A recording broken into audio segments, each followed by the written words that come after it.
go ahead. Good. Yeah. Welcome to the Centerville City Council meeting being held on February 1st at 7 o'clock at the Centerville City Hall. We welcome all those in attendance, both in person and by Zoom. And we are excited about what we have on the agenda tonight.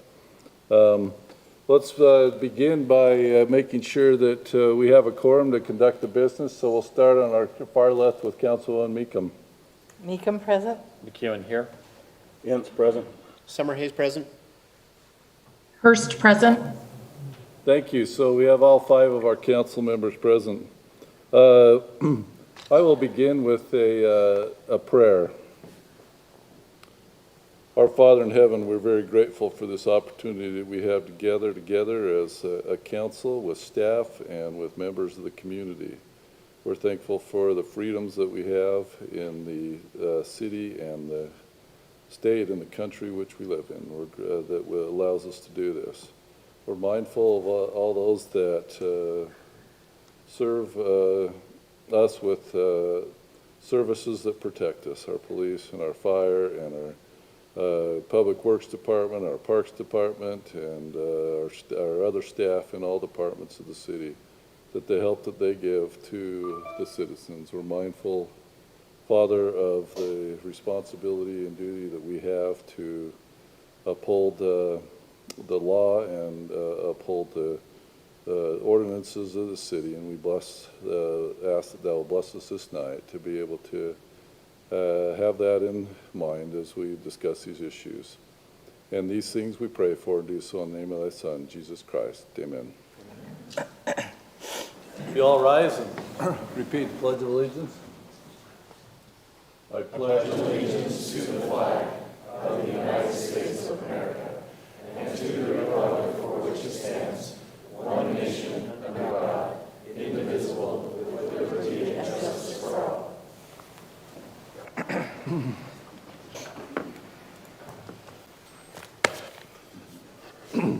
The next thing is the open session. This is an opportunity that whether you be on computer or here in person, to be able to come up and voice anything that may be on your mind in relation to the city. We ask that you try and keep your comments to 2 to 3 minutes. I don't believe we have anything on a public hearing matter tonight. Double check. And so I would normally say if it's a public hearing matter, you could on that matter refrain till that point. But so that open session is now open. Anybody that may address us, please state your name and where you're from.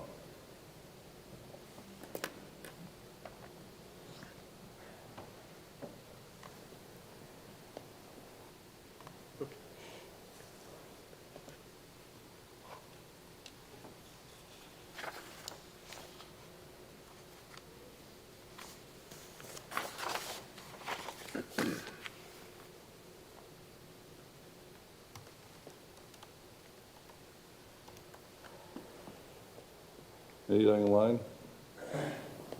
See nothing online or from those that are here, we'll move on to the business of the meeting. The first item on our agenda tonight is the swearing in of the Youth City Council. We have had a chance to revamp the City Council. When COVID hit, it kind of took things down a bit, like it did with many things in our society. And we've had an opportunity to get Bryce King in here and the Youth Council, I should say, swearing in the Youth City Council. And so we're excited the night for this to happen. Bryce, do you want to say anything before we go directly to the swearing in? So we have our judge here, Judge Miller, and we have some Youth Council members present here. And we would like at some point in time for all you Youth Council members to also maybe after the swearing in, just introduce yourself to us and some of their parents. So we will turn it to Judge for the swearing in the Youth City Council. Thank you. I'm honored to be able to administer the oath of office to these folks, here's what you're going to swear to. I do solemnly swear that I will support, obey, and defend what? The Constitution of the United States and the Constitution of this state, and that I will discharge the duties of my office with fidelity.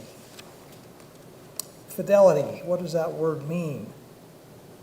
Loyalty, putting someone else ahead of your own interests, putting community ahead of self.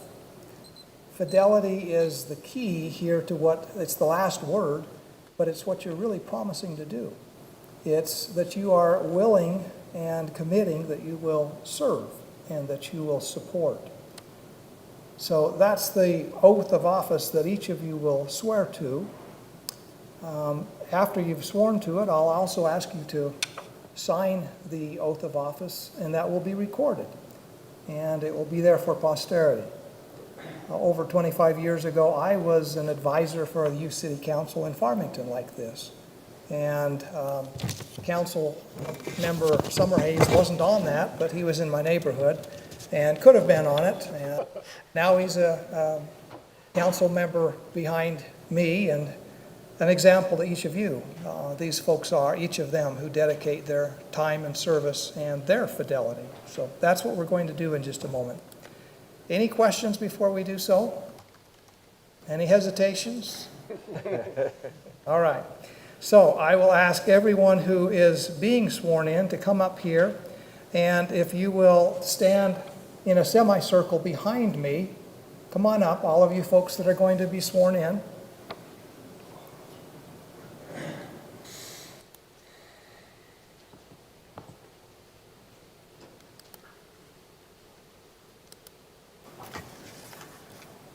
And before I swear you in, I'll just ask you, he's asked you to do a little more, but I want to get names first. So you'll just tell us each of your names.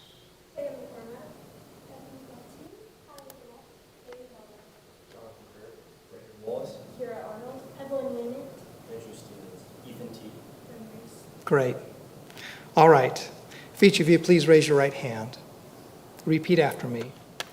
I do solemnly swear. I do solemnly swear that I will support, obey, and defend that I will support, obey, and defend the Constitution of the United States the Constitution of the United States and the Constitution of this state, and the Constitution of this state, and that I will discharge the duties and that I will discharge the duties of my office of my office with fidelity. with fidelity. Thank you.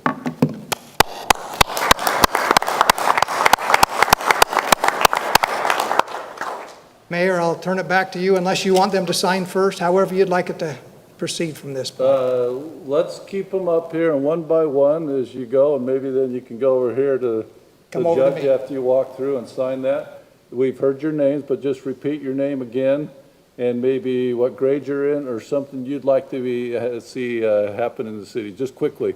And in the future, we'll have a little work session with you as well too with the city council, okay? So not trying to put you on the spot too bad, so just name and what grade you're in if you don't have an idea in your mind of what you'd like to see happen with youth council. So let's start on the end, and after you finish, just go sign that petition or the swearing in. Walk up to the podium when you're talking. Yeah. Yes. So walk up here, you have to talk into that microphone. It's intimidating. Come this way. Okay. He was just fooling you earlier. Talk loud. I'm Taya McCormack. I'm in 11th grade, and I'm not really sure what I'd like to see happen with Youth City Council. I just think it's fun to be a part of it. Thanks, Taylor.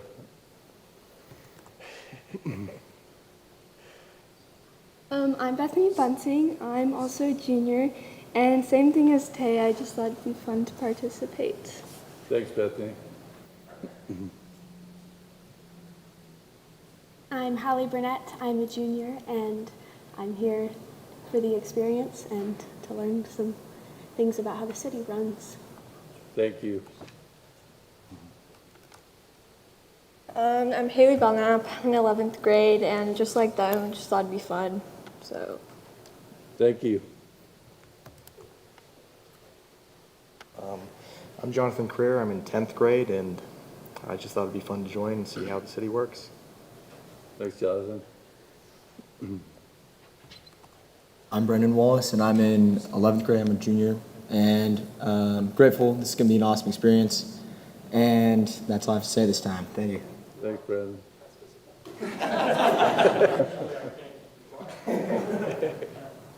I'm Kira Arnold. I'm a sophomore, and I'd like to raise more awareness about what's happening in the city amongst the youth and other young adults.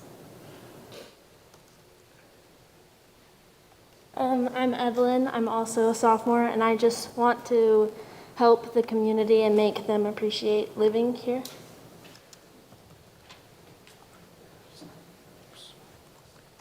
I'm Andrew Stevens. I am in 11th grade, and I wanted to gain some experience in the government and study that field a little bit. And I'd also, like Kira, like to raise awareness of what goes on in our city to the other kids my age, and kind of help them to better understand what we do and how they can help too. Appreciate it. Thanks, Andrew. I'm Ethan T. I'm a junior. I joined a new city council so I could learn how the city works and gain some experience. Thanks. I'm Bryn Race, and I joined because I thought it would be fun and a good experience to be on the youth city council. Thank you. So I was going to say this for my mayor's report, but they'll all be gone by then. I had an opportunity 2 weeks ago to go up to the legislature with them on legislative day. We had most of them there, and I just want the parents here to know, and family and friends, that they were very respectful.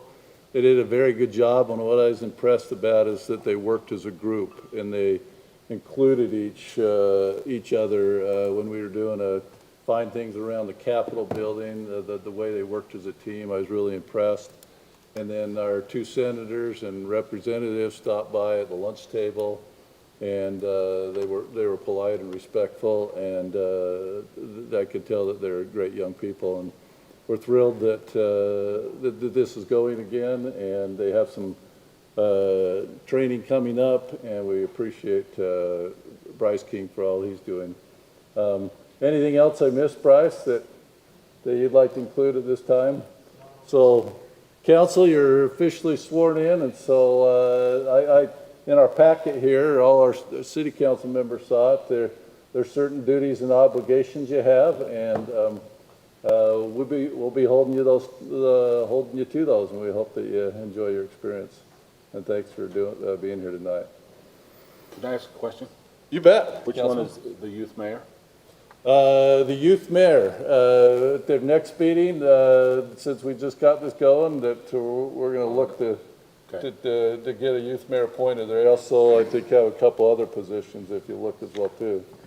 And is this smaller than it's been in the past? It seemed like it was a little smaller than it used to be. It was really small a few months ago. Well, I understand. The same size. Yeah.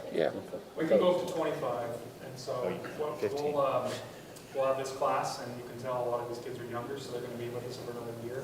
Then we'll do another recruiting in April, and then we'll have another class. So we'll get up to 25. Okay, thank you.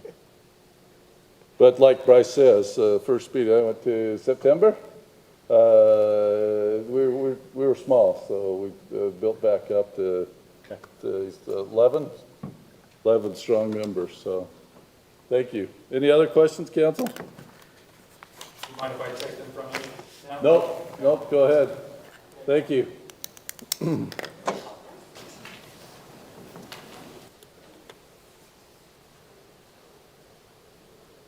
Judge, did you get everything you need? I did. I'm just going to fill these out. Don't mind me. Okay, you're good. All right. That's always enjoyable, those type of events. Let's skip to item number 3, and we'll come back to 2 since we have the TechServe network system people here with us right now. This TechServe network system is a proposal for some computer assessing and consultation. Lisa, do you want to introduce it for the public, or do you want Brant to? Brant, you want to introduce it to the public? Yes, Mr. Ray, I'm happy to. So TechServe is here. We've been working with TechServe to do an assessment on our system, and we'd like to engage and enter into an agreement with TechServe to implement some of those recommendations from their assessment. So we have an agreement before you to enter into. We recommend that we start right away and not delay it until the next fiscal year. We do have money. We'll use sales tax revenue that we've been experiencing a higher than expected amount in our sales tax revenue to fund this for the rest of the fiscal year, and we'll discuss how to fund it next fiscal year during our budget discussions. Thank you. We have representatives here from TechServe. Anything you want to say to the public about who you are? Just briefly, TechServe's been in business for over 25 years. We service municipalities all across the Wasatch Front, but we focus specifically in Davis and Weber County.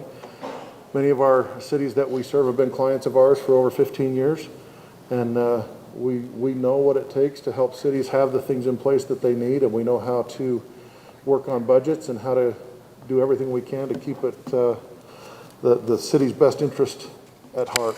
And we're hopeful to be approved and looking forward to working with the city. So in front of you, thank you. Thank you.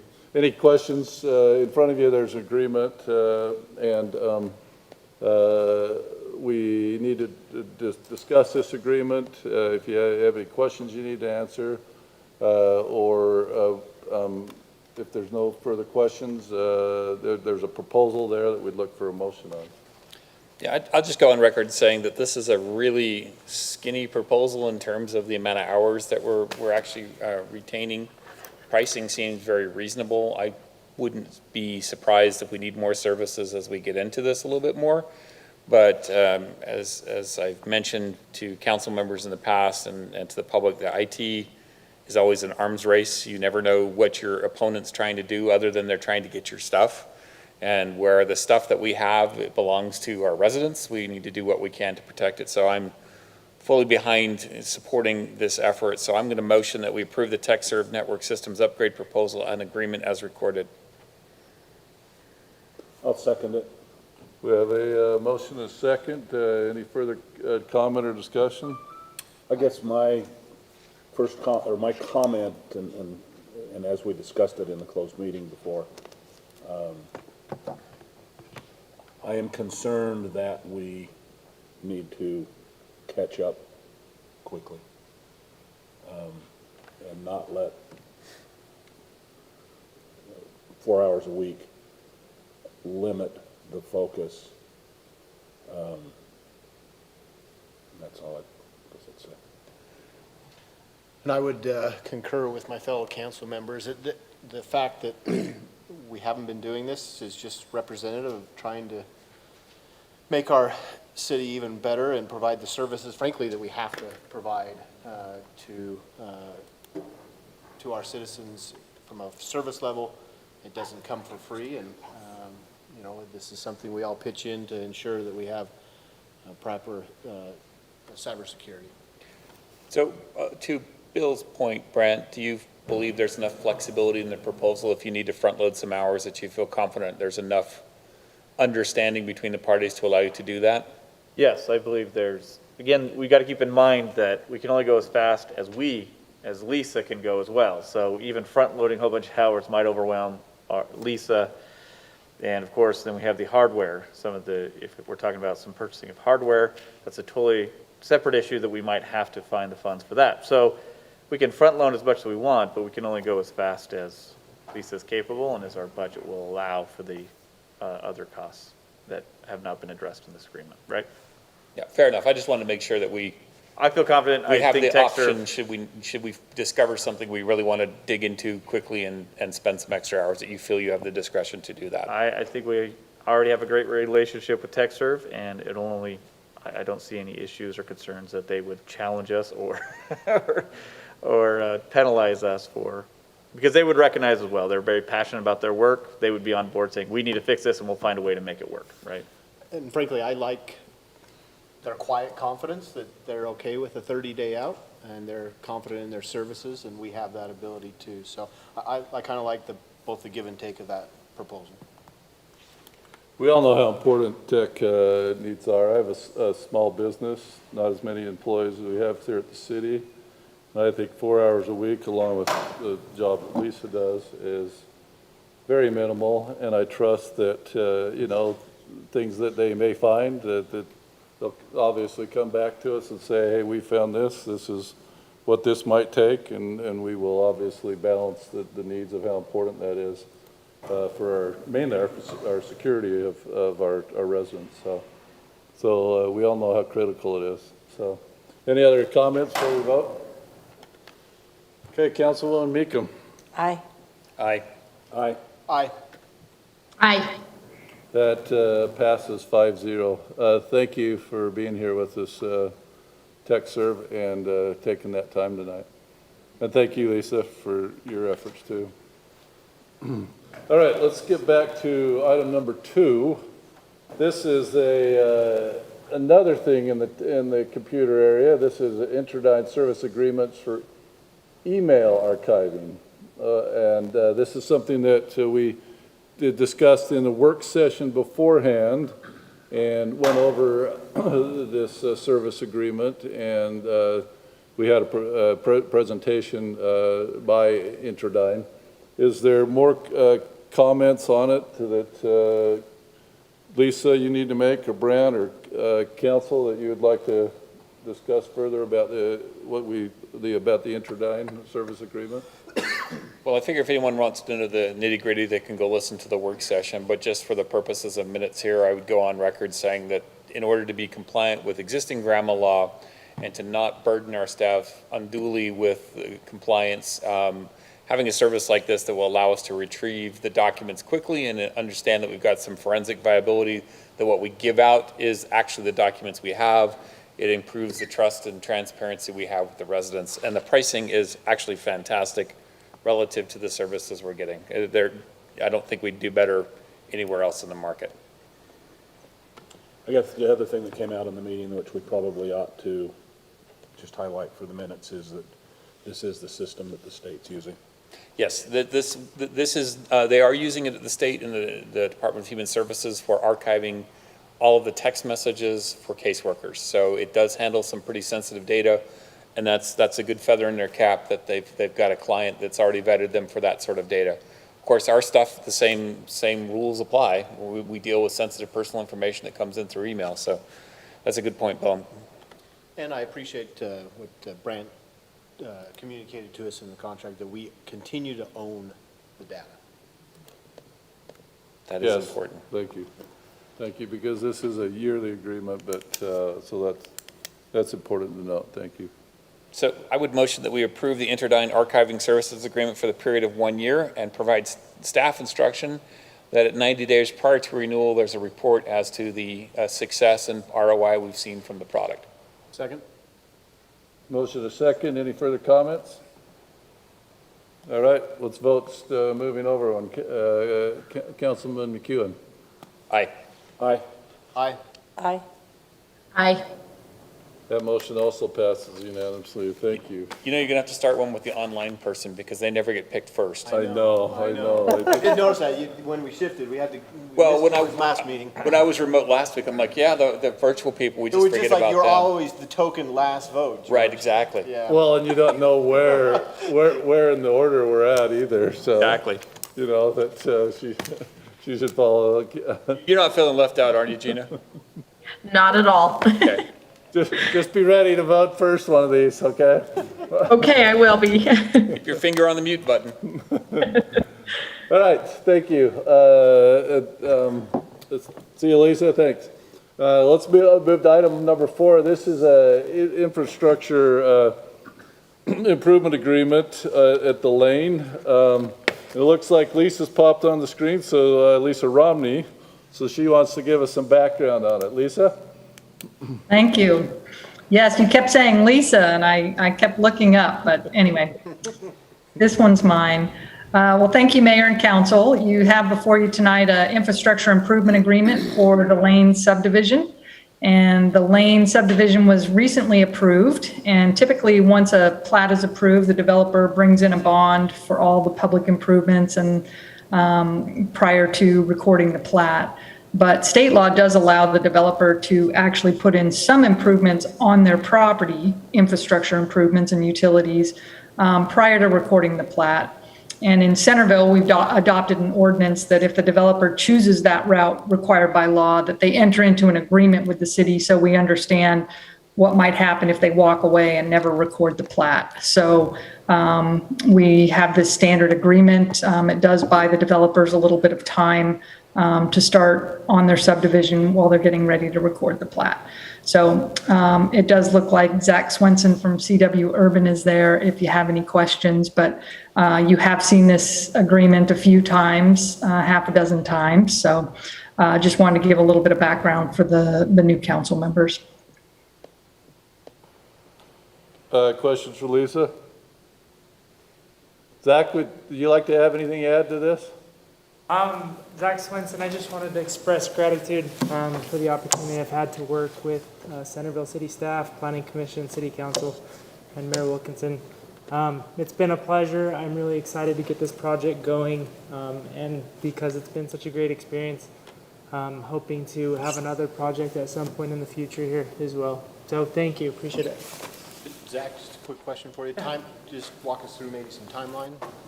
As far as timeline, The plat recording and. yeah, so Because you're starting construction prior we have a land improvements.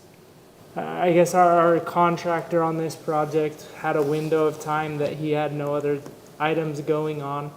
And so we really wanted to take advantage of that, get this project started because within a month I'll be competing with 3 to 4 other projects internally. So as far as this infrastructure improvement agreement, it buys me 2 to 3 weeks to start doing land improvements, after which, or at least after we get final approval on the plat and the plat gets circulated for signature, we'll go ahead and get that recorded right away. But So you're thinking the plat recordation happens in 2, 3, 4 weeks? yeah. I guess the only reason is to kind of have these 2 to 3 weeks to kind of get the ball rolling, but the intention is to record fairly quickly. Any other questions? Thank you, Zach. Really appreciate it. Thank you. Thanks. Any further questions for Lisa or Zach? We have a motion on it then, on this agreement? I'll make a motion. I'll make a motion to approve the infrastructure improvement agreement prior to recording final subdivision plat. I'll add the annotation as required by state statute between the city and CW, the Lane LLC for the Lane subdivision. Second. A motion is second. Further discussion? Councilwoman Hirsch, you're going to be second. Councilman Swenson's going first. Summarize. That's all right, Councilman. That's okay. I don't know the councilman it's started a vote, but I'll Zach, do it you guys anyway. need to switch places. Aye on the record. Aye. Aye. Aye. Aye. That motion passes 5-0. Thank you, Zach. I know you're Summer Hayes. He just spoke and I saw Swenson. I've been called worse, Mayor. Not very often, but yes. So, thank you. Okay, let's move to item number 5. This is a fee schedule amendment on internal accessory dwelling unit fees. Lisa, I see it's either you or Corey. I don't see Corey around, so do you want to talk about this? Yes, thank you, Mayor and Council. I'm happy to address this one. Corey Snyder, our Community Development Director, is working on implementing our internal accessory dwelling unit ordinance that the council adopted a few months ago to comply with state law. And so we have a few forms to prepare, and he asked that we also prepare a fee schedule amendment to provide an application fee. And he's recommending an application fee for the internal accessory dwelling unit application of $150, and then the actual professional services fees, but no professional services fee deposit will be required. The $150 fee is based upon basically staff time to review and process the application. I think it's a very reasonable price, or Obviously, our fees cannot be revenue raising, and the number of hours required, I think, certainly justifies the fee. So we are recommending approval of Resolution 2022-06, adding an internal accessory dwelling unit fee to our fee schedule. Thanks, Lisa. As Lisa mentioned, this is a resolution 2022-06. You have that in front of you. Do you have any questions for her? It's just a short resolution. I have a quick question. Sorry, go ahead. Just quickly, Lisa. So on the professional services deposit, it's a hyphen there. So in what instance would there actually be a professional services fee in addition to the application fee? Is there any example you could give us? Likely not one, and that's why we didn't require one to be put up front. But we do have a provision in our fee schedule under zoning codes that if we incur some of those, particularly our outside city engineer, sometimes the engineer will have to look at a legal description or something like that, review some easements. So it's unlikely that it will be used, but so that's why we're just recommending it as a footnote. Okay. Would we ever, I guess, maybe in some case, require an inspection to make sure that the ADU complies with the ordinance? Maybe another case? We have not, I'm not aware of an inspection program, but we can look into that. I talked to Corey about it, and he said that the city would not be going out and inspecting. Thank you. Thank you. Motion? Then if no further questions? Make a motion that we approve resolution 2022-06. Second. I heard a second from Councilwoman Hurst. Further discussion? Councilwoman Hurst, why don't you kick off the voting? Aye. Aye. Aye. Aye. Aye. That motion passes 5-0. Thank you, Lisa Romney and Corey, for your work on that. Item number 6 on the agenda, this is a stormwater facilities maintenance agreement. Lisa, do you want to talk about this as well too, this agreement? Yes, thank you, Mayor and Council. This item you've seen before. It is our standard stormwater facilities maintenance agreement. We've entered into 3 or 4 of these. These are based upon some recent amendments to our UPDES permit with the state.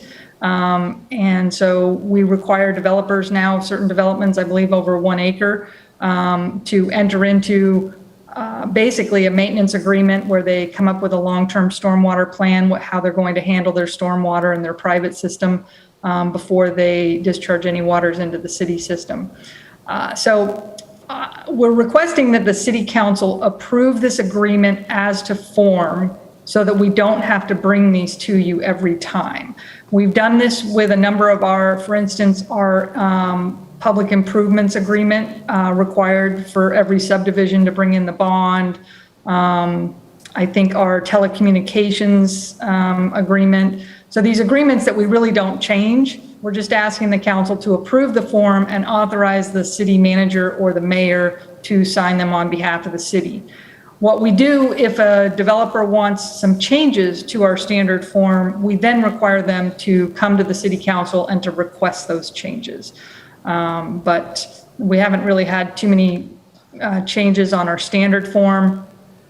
And just so you know, we are anticipating some ordinance amendments to go along with this agreement, and there may be some additional changes to the form, and that's why I was kind of waiting to bring it to you. But we've had a number of subdivisions, so we just want this approved as to form so we don't have to continue to bring these to the council. Questions for Lisa on that about? Lisa, I have a question. So this would be related to ongoing maintenance of these stormwater facilities. And I'll use an example for maybe not, it's a perfect example, but it's ADA. Buildings or other improvements are required to keep up with ADA in some cases. In other cases, it depends on when a new permit is issued and so forth. So let's say, for example, an outside agency, whether it be a federal, state, or other county agency, requires a new update to a code requirement. Does this document, is it a living document? Meaning, will the owners of the property then also have to update their facilities in like manner to stay current with that agency's code or general requirements? Does that make sense? Yeah, I think it's a twofold question. Number one, it just depends on the regulation, the jurisdiction as to whether or not someone has to bring their system up to code. Typically, there has to be a trigger, either the developer is expanding or making some improvements, something like that, that would trigger bringing it up to code. However, jurisdiction, particularly the federal government, may have some ability to require what we call retroactive application, to require everybody to bring them up to code. So for instance, there's I think a New York City case where they started requiring smoke detectors in apartments, and they decided that it was so important for public health and safety that they required all apartment complexes to retrofit. Usually we don't do it that way, but that's just an example. So Do we have a clause in here that would help protect us? Yeah, so your second part is it a living document, and what about this agreement? And I will say that that was one provision that we struggled with. I'm trying to find it because, yes, the long-term stormwater management plan, and maybe it's in that exhibit, but it will change. I mean, as things come, or, other provisions, or if there's some inspection issues and things like that, I think in the plans actually say, yes, best management practices may change over time, particularly 10, 20 years. So we debated whether to attach the long-term stormwater maintenance plan to this recorded agreement, knowing that it might change. But in conferring with Cameron Woodbury, our drainage supervisor, I think we decided that it's better to just attach those for now. Again, this is kind of a new obligation. It's new for the developers. We're placing the inspection obligation on them, but the intent is that it can change. And so we will have to deal with, if they change their stormwater management plan, how are we going to deal with it with this agreement? But I think there's a provision in here that just says, any amendments to the stormwater management plan are adopted. I'm not finding it right now, but it's section 1, paragraph A. You've got it, and any amendments here to which have been approved by the city in compliance with applicable city, state, and federal law. perfect. Thank you for finding that. I was looking in the boilerplate provisions at the end.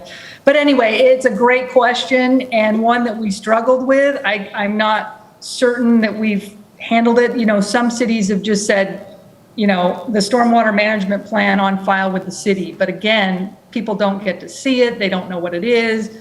Maybe the city can't find it. So that's why we decided, let's just record it so we know what the baseline was. And then as they make some amendments, we can decide whether we want to require an additional recorded document or not. But this agreement will work for us, for a few years, and we can keep that in mind. Lisa, Section A and George, that's related to the actual initial construction. My question was more ongoing maintenance. Am I reading that paragraph wrong? Because I was thinking if we said development plan, comma, and any amendments thereto which have been or will be approved, but you're not really saying will be because you're talking about construct in the present, not in the future. So my question maybe still stands. How do you deal with Yeah, I think actually it's in section 14 where it talks about these revisions. So the way we've placed it in the agreement is that if the developer wants to change their plan, they have to submit just a request. It's not actually an application. They just a request, and then the city approves those amendments to the plan, and the plan must be filed with the city and amended into said plan. Now, I guess we could say, we could add some provision there. That's probably where I would put it, that, those amendments are hereby incorporated into this agreement. The law doesn't particularly like documents to refer to, future documents that are not in existence at the time, which was part of my hesitancy to add that kind of clause. So essentially, we've just put in here that you're going to have to come to the city to amend. But if you'd like to add a sentence that, any amendments to the plan are hereby adopted in this agreement, I would add that sentence to section 14.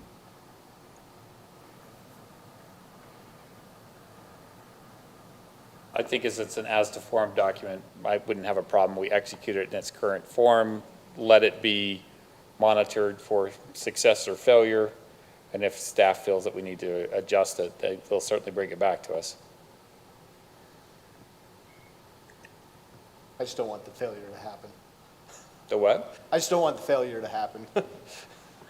Yeah, and again, I said this is something new, and it is, questionable. How is this going to work? We've got HOAs and developers. The developer's going to stay, on top of these. But anyway, it does run with the land, and we do put that obligation on them, and it's fairly permanent. So it will be a learning curve. Lisa, in section 1C, you talk about inspecting it annually. That's the owner doing that? Yes. So from what I understand is the city has an option to either do the inspection themselves or require the developer or property owner to do the inspection and then report to the city. Given our staffing in our drainage department of not very many, we opted to allow the developer to do the inspection and report back to us. And I also wanted to point out that Cameron Woodbury mentioned to me that the regulations have already changed, that it doesn't have to be inspected annually under the state regulations. It just has to be inspected every other year. But again, we discussed that and said, we don't want to remember if they did it this year or last year. So we're actually more restrictive than the state law in requiring an annual inspection. Again, we might change that, but right now it just seems easier to just send out reminder notices every year than having to remember who filed it this year and who filed it the next year. Right. And do you feel like that gives us any protection if items do change, requirements do change as far as stormwater, that long-term maintenance plan? Is that an area where that can be used to help the city with that as far as risk goes? I think the inspection obligation, perhaps, but I suspect the inspection obligation under the permit is just to make sure that it's running as it was originally designed. But okay, thank you. That's helpful. Any other questions? So I guess the thing to site council is if you're okay with this agreement, or, kind of as a boilerplate to use for the future, or whether you want to see a unique agreement every time. But this particular agreement we have in front of us, I guess I'd see if we have a motion to approve the standard stormwater facilities agreement. I'll make a motion, Mayor. I make a motion that we approve the standard stormwater facilities maintenance agreement as to form and authorize the mayor or city manager to sign the agreement on behalf of the city with one amendment to section 14, adding the sentence, any subsequent amendment added to the long-term stormwater management plan initiated by the city shall be agreed to and complied with. Grammatically fixed by Lisa. yeah, just quite, I'm not certain what you mean, initiated by the city. Do you mean the amendment? Because it could be federal or state law that initiates it. Let me qualify. Initiated by governing authorities. Is that federal or state might cause it to happen, but then usually we have to adopt it, right? That's why I'm saying that we So I would think initiate, we- well, initiate is probably the wrong word. Adopt is. Yeah, do you even need to mention, my comment was just any amendments to the long-term stormwater maintenance plan? Well, yeah, I Okay, guess. that's fine. Strike initiated by the city. Yeah, I don't want to tie our hands necessarily on. Correct. on- I was thinking because it's initiated by city based off of federal or county, but that's fine. So strike that. Do we have? Second. Do we have a second to that? Further discussion? Let's start, Councilman Ince. Aye. Aye. Aye. Aye. I heard all five. That's the other thing when you're virtual, you don't know where you fit when you go around the Sounds horn like here. it's unanimous. No, she can see us on screen. We're just gonna have to put a little where the virtual council members seated. Thank you, Lisa. Thank you. All right, let's go to item number 7. This is a continuing discussion for the public. Just as a quick background, this is the continuing discussion in relation to the issue that was put on the ballot in November about if the council was if the council could issue up to $7 million general obligations bond for the development of a new cemetery. We had a lengthy discussion 2 weeks ago.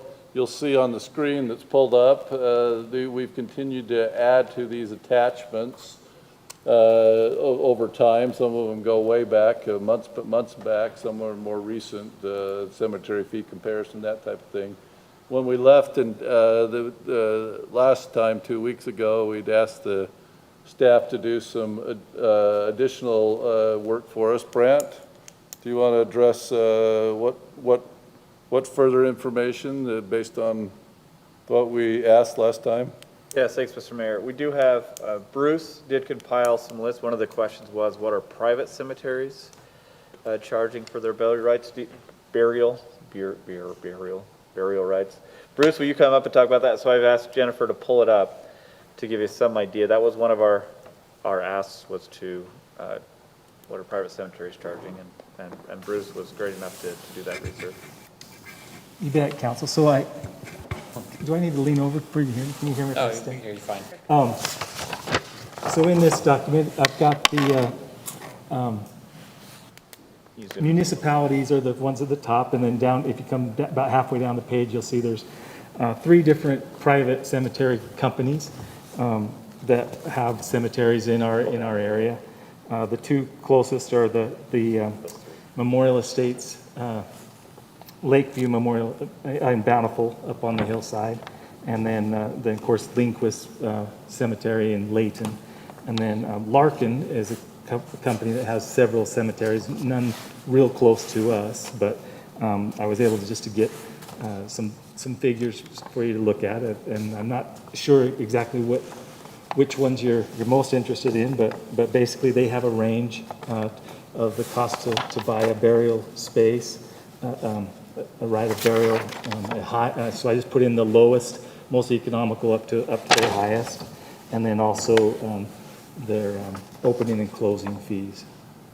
So if you have any questions about those, I'd be happy to decipher or explain some of these. In most cases, they're pretty similar, but every cemetery has a little bit different things. So there are some things that aren't quite exactly apples to apples, but I can explain that too if you'd like. Or I don't know if any of this information will help you in deciding on moving, what the decisions you need to make as far as a cemetery, second cemetery, and in Centerville. But We're just reporting back what was asked of us Yeah. as far as homework.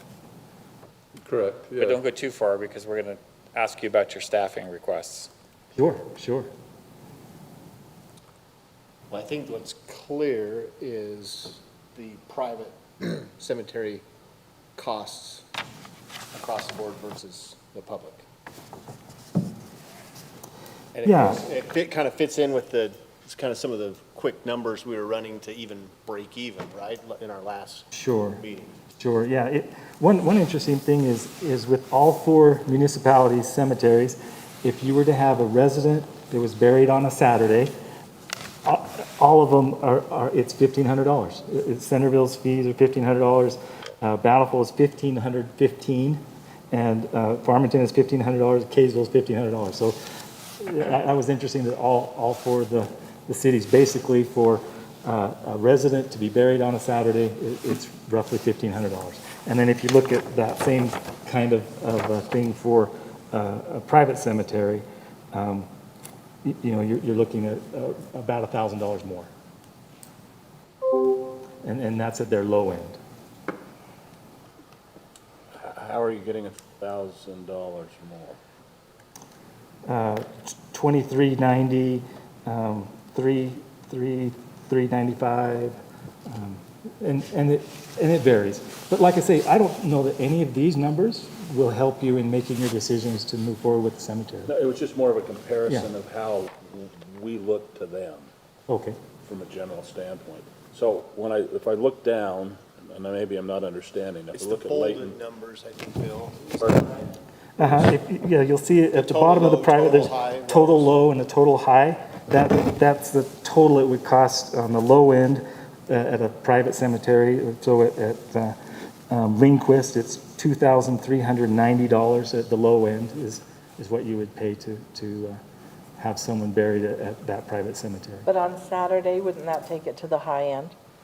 No, Saturday fee is higher. Obviously, it's about, looks like roughly $600 higher, but the high end also, they have a lot of other options.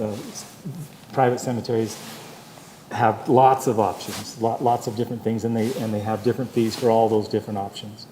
So depending on the area and whether you buy a fountain or whether you want an upright, in this place where you can have an upright monument, or lots of different, which cemetery. Some of these are multiple cemeteries, and some cemeteries have more expensive plots than others. So there's lots of different options. So it's just a low end and a high end, and they have lots of things in between. I do think this helps us because we can see that we have when we were given a cost analysis at $600, we were really pushing to make it financially feasible, but this really looks to me like we could almost double that and still be in the ballpark of where we need, and I think our residents want it. I think they would rather have it doubled than not have it available at all. Yeah, we have to be realistic about it, and there's no way we can maintain those little pricing schedules Right. between the bond costs and everything else. If we proceed, yeah, the pricing will not be what it was in the prior cemetery. Well, and I know people that have came to me, they're willing to do anything if they could have a spot there. They'll pay anything. Even the man that's came with a headstone wanting to put it in now, he's willing to pay. He just wants to be able to do it. And the upright people that were fighting for the upright headstone were the same way. Cost wasn't the problem. It was just they want what they want when they're gone. Right. So I don't think $400 or $600 is going to make a huge difference to the majority of the people. They'll just be happy there's somewhere in Centerville they can be buried. It's interesting that their niche prices are so much higher. Or am I reading that wrong? Mm-hmm. No, yeah, they are quite a bit more. Yeah. Well, in talking to several mortuary owners, the niche walls are their highest profit producers per square inch. You make a ton of money off of them versus a traditional burial space, and that's reflective in these prices. Bruce, do I remember correctly? State law controls how many cremations can be buried in a plot, right? No, I don't believe so. We decide that. We could change that. We could put. I had somebody call me the other day and ask me, I don't think they used the word auger, but something like that. So if I've got ashes and I have somebody up there buried, can I just take an auger and put them in our spot? No, I don't think so. We don't want people up there with post hole diggers. I saved you from the auger. Auger would have been a little more efficient than post hole digging. I don't think it was exactly, I just pictured this drill with the, They could scatter them over the grass. what he called it. But anyway, that was what, You know, A couple of years ago, there was a big advertisement in Salt Lake papers about a couple of the cemeteries who had a free weekend. You could come scatter ashes through the cemetery. And I actually asked, should we be doing something like that? And it was too late by the time I asked, but. but I think we have to be careful with that, because if I'm up there, I don't want anybody sprinkled on me. And I've already bought my little spot up there, so don't be sprinkling anybody on It'll me. be free on any high wind event. So I'm just saying, Great. you could sprinkle it, but you need to sprinkle it on your own ground, not mine. One You're detail pretty that, territorial. I am. Don't be touching my spot. one detail I might mention for Kaysville City, they actually don't have any columbariums or niches, but those are, the prices you see there are to bury and urn in the ground is the difference, whereas the other prices on niches are for what we have. Do they a niche limit and a it to 2 per spot? They have small urn spots that they sell for $300 and $500 a piece. Oh, and for they bury just them in for the ground. an urn plot. I think we ought to let people bury more in You one happen to know spot. why they went that way instead of putting up niche halls? They actually are pushing for that, and I talked to their sexton today, and he says he's strongly encouraging their city council to put in niche walls. But they've had these. What they did is they made a price for a small urn grave or even an infant grave, and they kind of separated that out from the rest of the cemetery, where they have. In some cemeteries, they have an area they call baby land, or just places where you can buy a less expensive, smaller burial plot for an urn or for an infant that you're burying. And so that's one of the things Kaysville has, but they haven't. We're a little bit more advanced as far as we now have a columbarium with niches, and they will be having one soon, it sounds like. Have we sold any columbarium spots? Does anyone know yet? I mean, have we put out anything for them to know outside of our discussions here It's that been those are announced in available? the newsletter, I think. I don't know that it's been announced that they're available. Yeah, I don't recall it saying they were available. Can we maybe make arrangements to get Bryce to make sure that gets into the next newsletter? It's going to be in the next newsletter, yes. We're preparing the next newsletter right now. In our last discussion, there was 2 other outstanding tasks. Councilmember Ince asked about, getting an estimate for a cost of a consultant. We talked about, eminent domain was discussed, and how can we get somebody involved, and what will that cost the consultant be? And then I asked if we could get a prioritization of capital infrastructure. As I look through the notes, as moving from a citizen to a council member, I'm reviewing some of the notes as part of our packet, where we talked about, or at least I made the point that Chief Childs, back in early 2001, was talking about a police station, seeing other budgetary needs. Do we have those 2 things quite yet that we can look at? So Mike is here to discuss any of those 3 master plans. I mean, that would be going way off into other topics and in great detail, but Mike is prepared to discuss what's in those master plans in general, right? We've had some conversations that we're short $1 million in transportation funding in our estimates. We're short $700,000 a year in our water infrastructure projects. Those are 2 of the critical ones, Mike. I don't know if you have anything else if you want to come up. But as far as prioritizing, your ask is great, as far as you're looking at how do we prioritize all of our needs. I guess everybody has a different priority. I guess what I was saying is, there are opportunity costs, and so what are we, if we are going to the citizens, because it wasn't part of the ballot proposition. It wasn't part of the ballot proposition to know what the opportunity costs are, or what's the added cost, depending on which choice you make. Those are, I think, important discussions to have as a council. And we're happy to send out those master plans. Those are definitely conversations we've had in the past. And if some of the master plans need to be updated, we'll be having discussion on the water probably here in the next month. Somebody should have received the water. Kevin's still making some final tweaks on that one. I saw that email today. Yeah, the street master plan, we're wrapping that one up as well as the drainage. So I don't think the drainage, we're looking like there's much change there, but in the street and the water, we fell way behind. We got to get caught back up to where we need to be.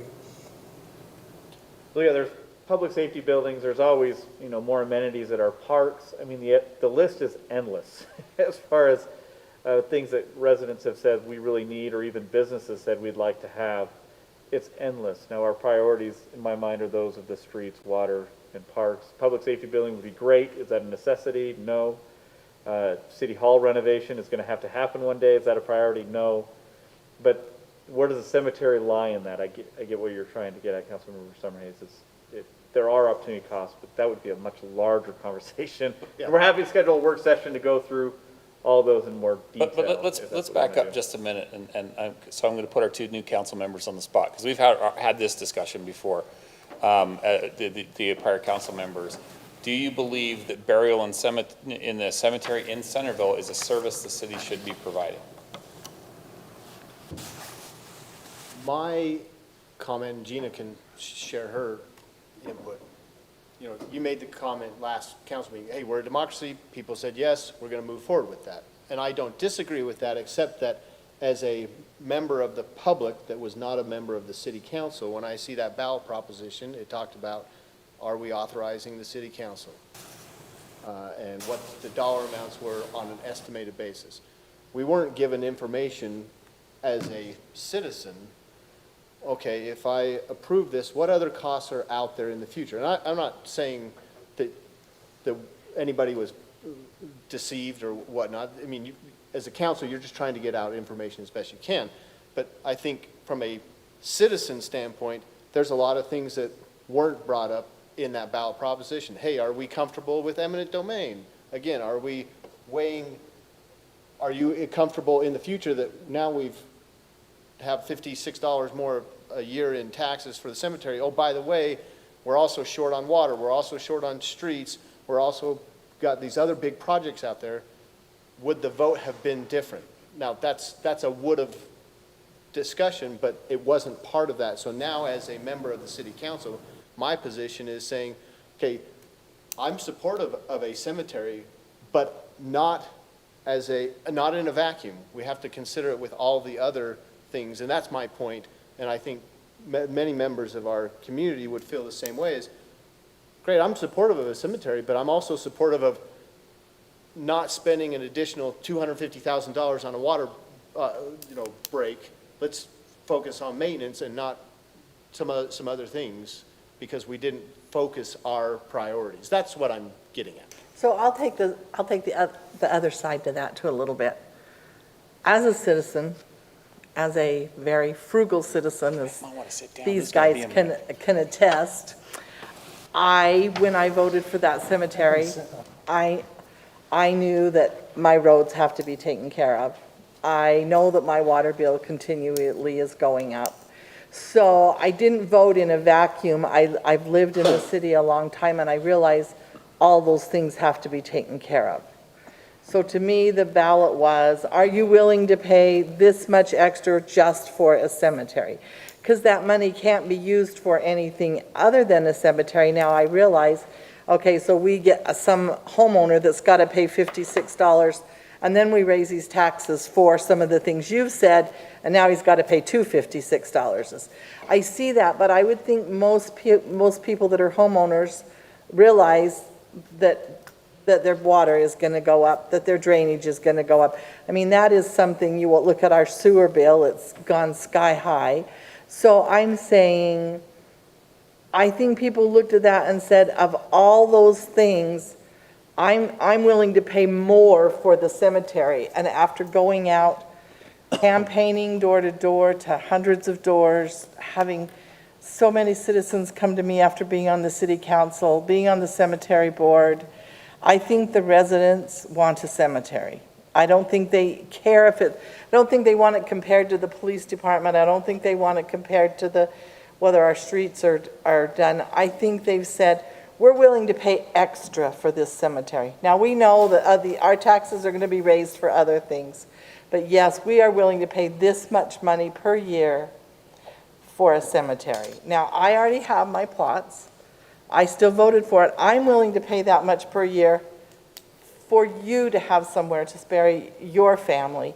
I've had too many people come to me while being on the council that have lost somebody very suddenly, and there is nothing worse than looking at them, and they don't want to take that baby over somewhere else and bury it.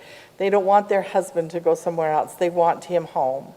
And so I think that that was the decision, was an emotional decision of, I want a cemetery where me or my loved ones can be. I don't think it really had anything to do with the police station or the roads or other taxes. I'm willing to pay this much more for a cemetery. I'm already paying for all of this. It's going to go up. It's not going to go down. Everybody knows that. But I don't think now when you talk about eminent domain, that was something I was very concerned with when we were putting it together, because that's not something I've been a proponent of. So that might have changed your vote in one way or another, and people I've talked to are either really for it or really against it. And there are people that voted for the cemetery, but I don't say all the people that voted for the cemetery are all right with that one way or another.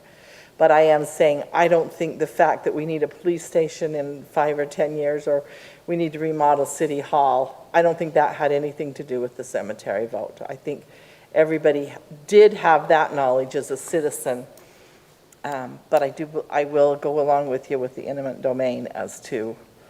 You actually brought that up in the council meeting, and Stephanie brought that up and wanted to get that attached to the Right. ballot initiative. And I said, and Lisa backed me up on it, is you can't conflate the two issues. Right. You're talking about finance, you can't be talking about the other.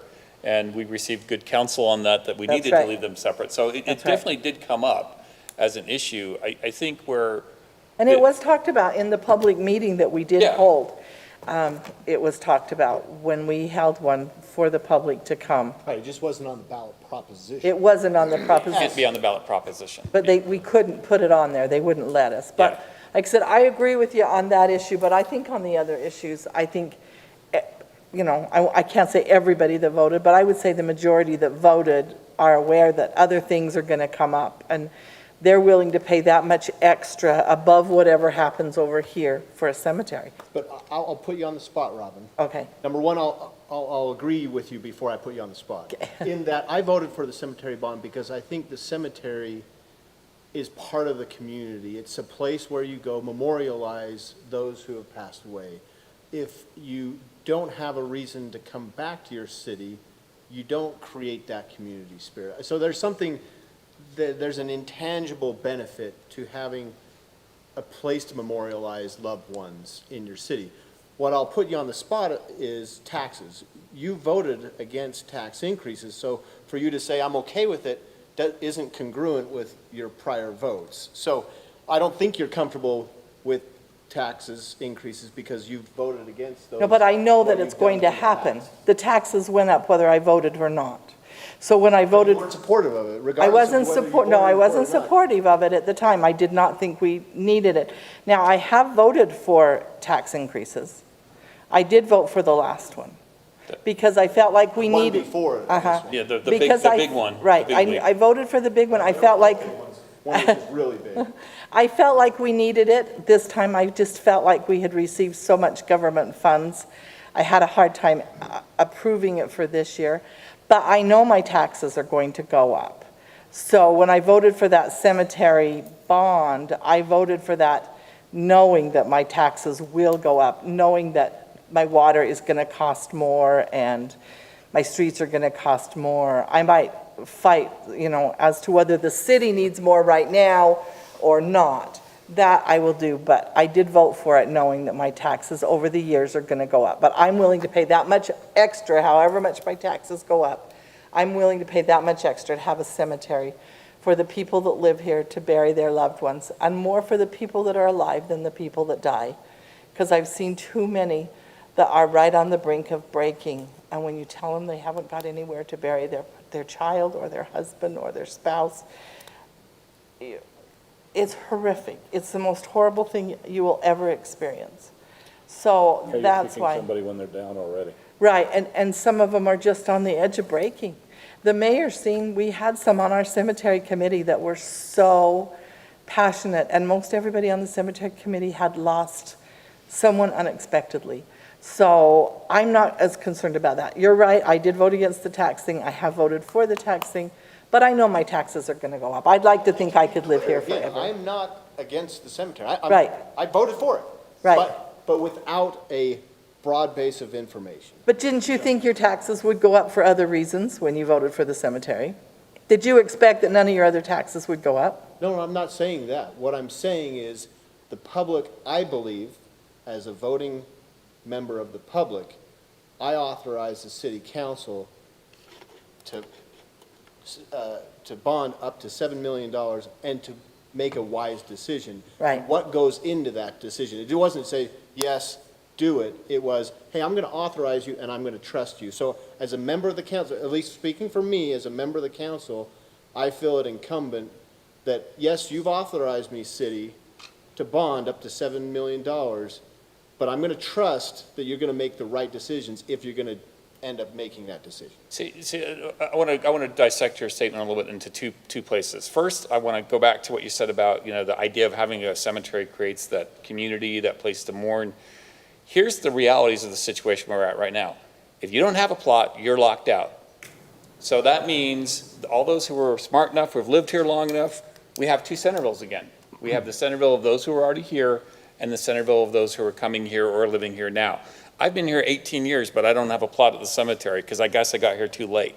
And to me, that's... No, you just didn't think about it soon enough. No, I didn't. On that long. I wasn't going to die then, This job's killing me. It can happen anytime. It can happen anytime. I commend Robin because she was one of the unselfish people that said, I've already paid for one, but I'm happy to pitch in. Right, and that's that tragedy we're talking about is when somebody does approach you, and it's happened to most of us on the council, where somebody has come and basically told us the tragedy of their situation, and they're already dealing with an unexpected death, and then to get slapped in the face that their community isn't supportive of them in the desire to have them close by.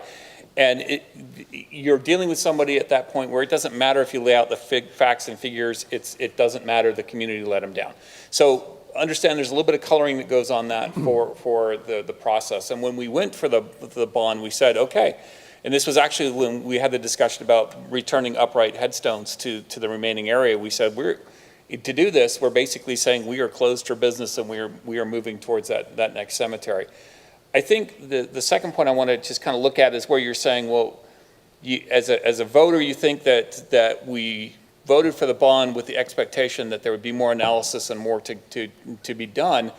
I have never talked to a resident when a bond issuance is up where they want additional information. When we voted for RAP tax because they wanted to build Centerpoint Theater, there was not I want to vote for the RAP tax and expect you to do an additional analysis and possibly cancel that. To me, whenever a bond initiative comes up, it is pretty clear to the public that when you say we need money for a specified purpose, they are telling you work on that specified purpose. They are not saying work on that specified purpose if it fits in with everything else. Because if that were the case, we would never have had a rec center. We wouldn't have Centerpoint Theater because those don't fit into the rest of the city's budget. So for me, I'm not sure I could agree with the logic there. I see where you're going from as a councilman, you need to do some due diligence and believe that it's the right decision. I can go for that, but for the public side, I think when you have a special bond that's called out with a specific purpose and amount, that's the authorization that the public's giving you. So I want to be fiscally responsible. They voted to allow us to spend up to $7 million. I want to look at trends. I want to look at trends of, are we going heavier towards cremation in the future? Do we really need 5 acres or 7 acres? Or do you only need 2 or 3 acres? I don't want to be short-sighted and cut us off as well too. But we've asked for financial numbers.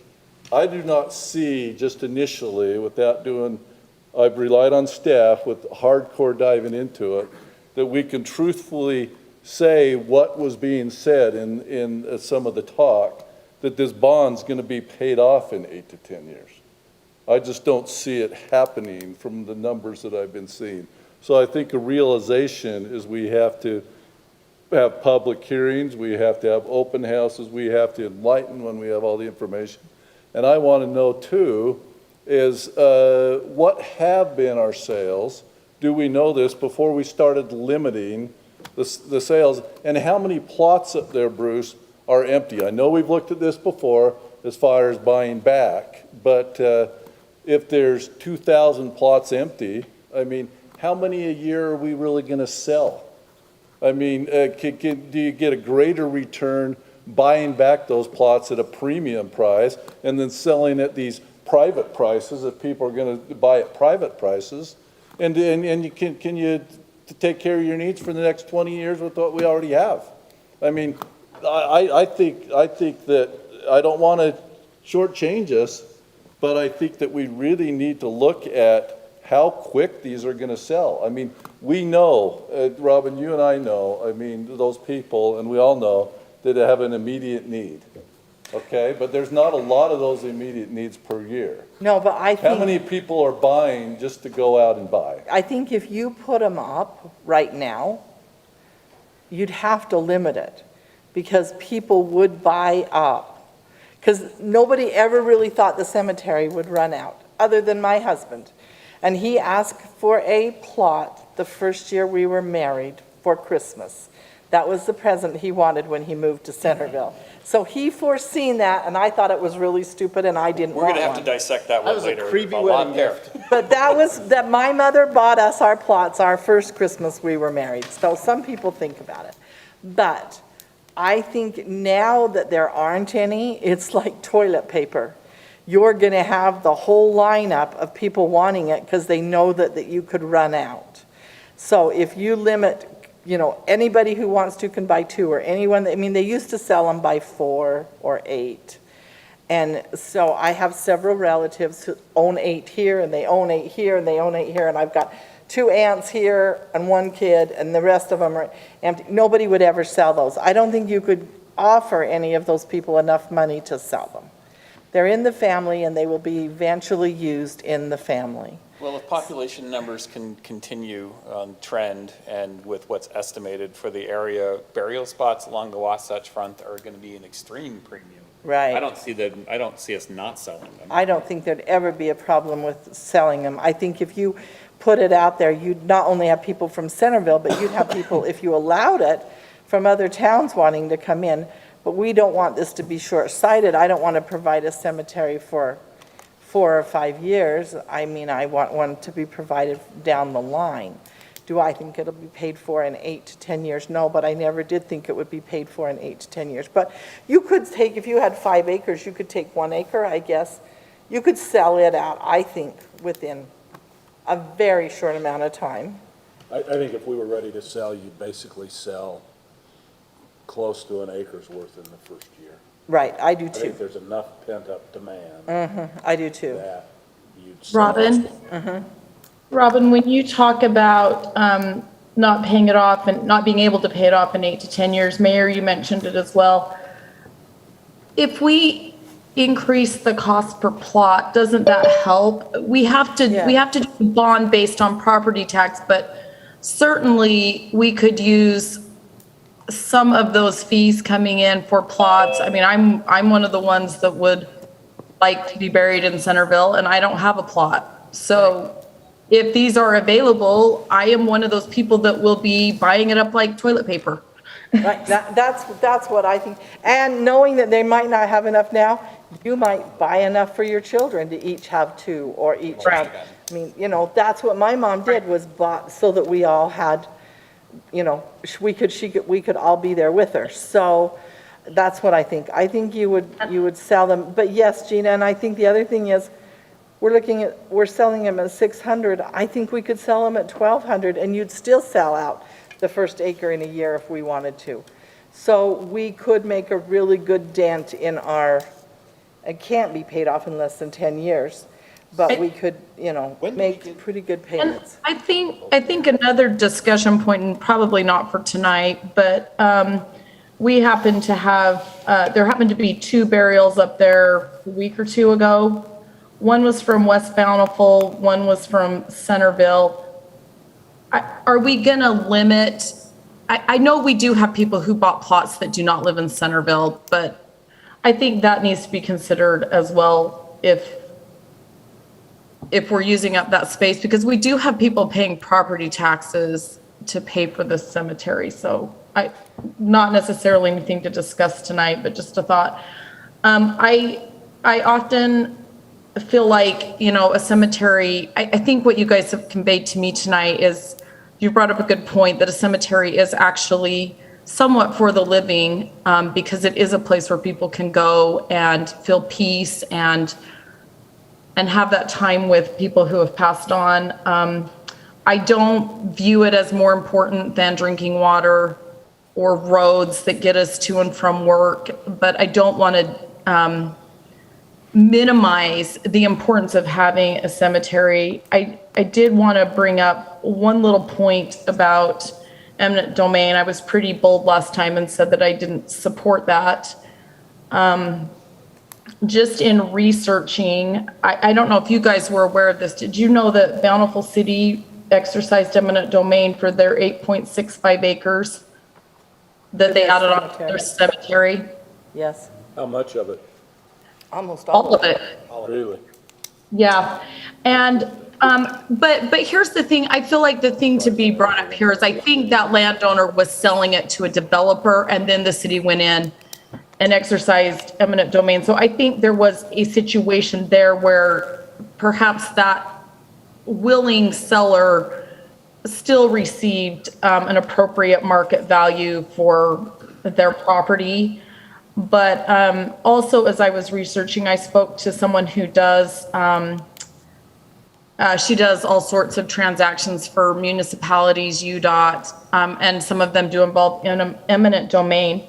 She did tell me there are times when it is a better situation for a landowner to have eminent domain. And she said it can be, a very, like a joint agreed situation. So as far as when Brant asked last week about looking into that, I think it's important that we do implement using a consultant to help us with that, just so that we move forward in the correct way, that we have a consultant that can help to represent the needs of both sides, help us to understand some of those things. And I think the reason that they look at eminent domain is because there can be some tax advantages from that perspective, and then I think a consultant can navigate those issues better than maybe all of us. I hope I'm not speaking out of turn on that, but I think that's an important thing that is probably, in my mind, a critical path component to moving forward. We have some of the financial information, we have lots of decisions that would still need to be made, but we don't have a parcel of property. And I think that's a really important aspect to get to. and that's what I think is we need to give staff the direction. If we feel like we want to have a consultant, that's great. But at this point, we need somebody out there. I know of 4 or 5 possible parcels of land here in Centerville that would work for the cemetery.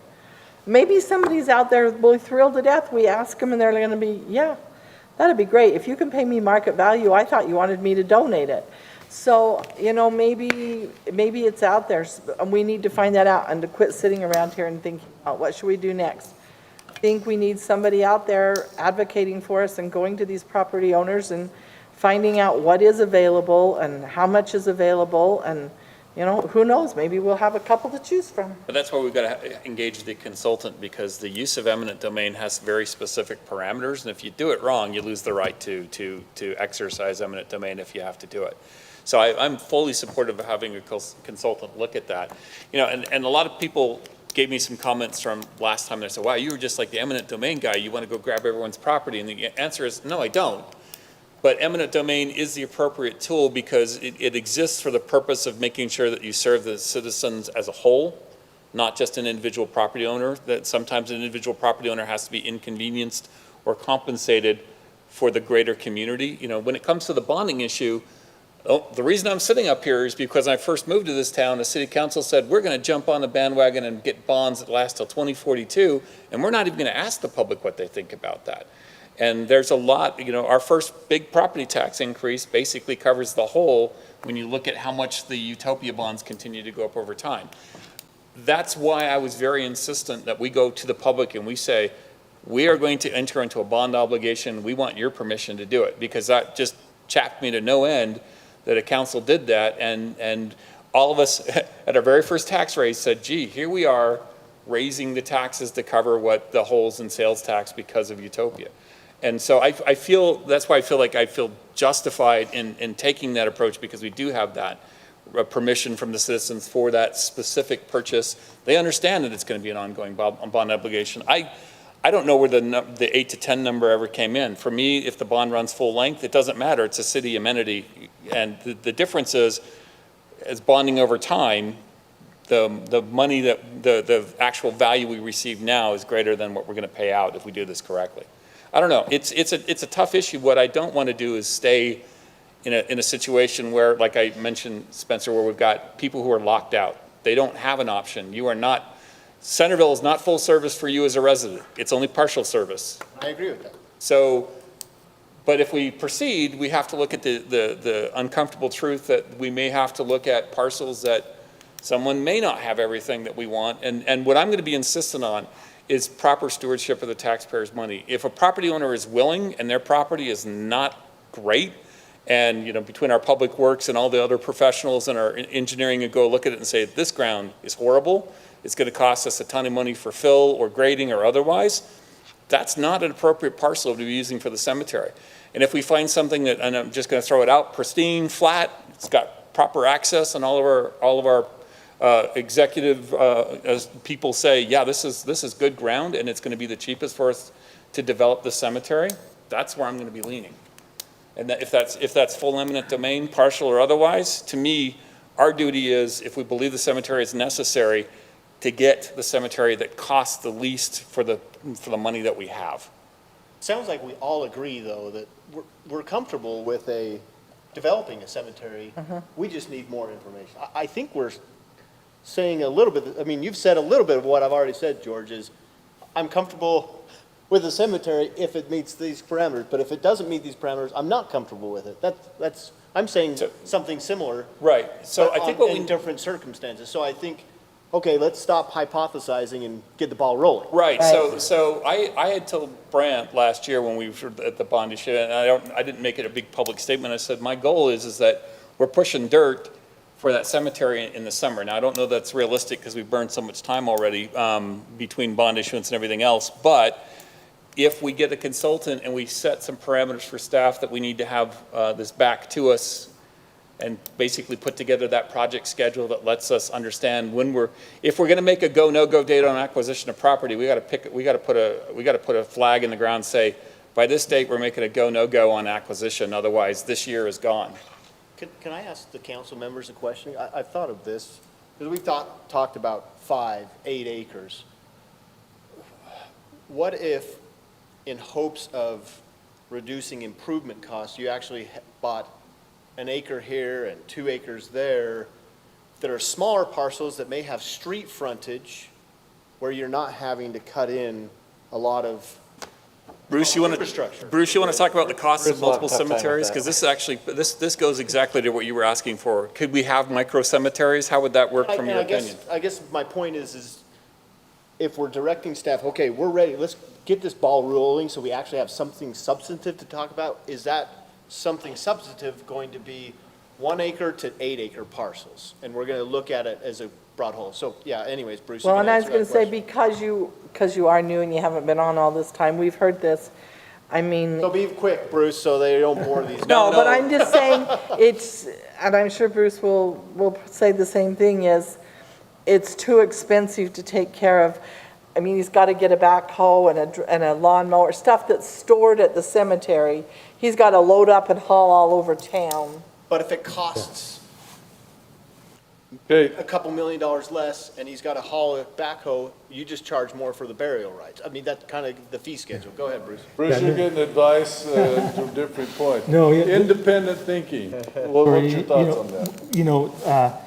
The wise way to go is to have one large cemetery and not have multiple cemeteries. And that ship sailed. And so then we're forced with having to do a second cemetery. And because of that, there will be some greater costs. You had asked on staffing. I'm requesting 2 full-time parks employees, and then there'll be additional seasonal employees they'll need to help with maintenance of that. But that's 2 full-time year-round employees needing. 2 full-time for the cemetery? Yeah, I was going to push back on that and say. So Bruce, you didn't answer the So- why. so- By 2. Why does a 1 acre or 2 acre, a couple of additional let's call them micro cemeteries not work? Help me understand that. Well, you have to have staff, and you're going to have, if you have micro cemeteries, it's possible you have burials at each one of those micro cemeteries, which would mean you have to have 2 people to handle an opening and closing. Why wouldn't you just tell them, hey, we've got this slot and we've got this slot? Yeah, you could schedule things like that or whatnot. You're going to have access roads, and so to put access roads around a small cemetery, you might end up having to have the same cost for a small cemetery for your access roads as if you had one that was 2 or 3 times the size to have the access roads and things to get in and out of that But if cemetery. you're a small enough cemetery, I'm saying, what if you didn't have any Yeah, access roads? well, there's all kinds of what ifs. You could say, we're not going to put restrooms in these small cemeteries. We're not going to plant flower beds in these small cemeteries. We're not going to irrigate or do grass in these small cemeteries. You could have any number of what ifs, but if you're going to do an irrigation system, you're going to do restrooms, you're going to do access roads and parking, all of those things are going to cost you more the smaller micro idea. Salt Lake City actually did this years ago. They started doing little pocket parks and thought, hey, this would be great. We'll put little parks in all these different neighborhoods.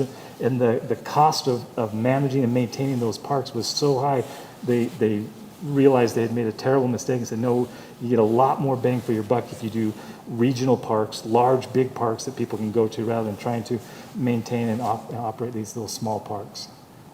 The bottom line is it will cost you more if you try to do some smaller parts and pieces. Did he answer your question before I ask him another one? Kind of, but yeah, go ahead. He's kind of answered it, but you're not sure you believe it. That's correct. So while I'll ask Thanks, while he's Bill. thinking his comeback. I share the same. So Bruce, Okay.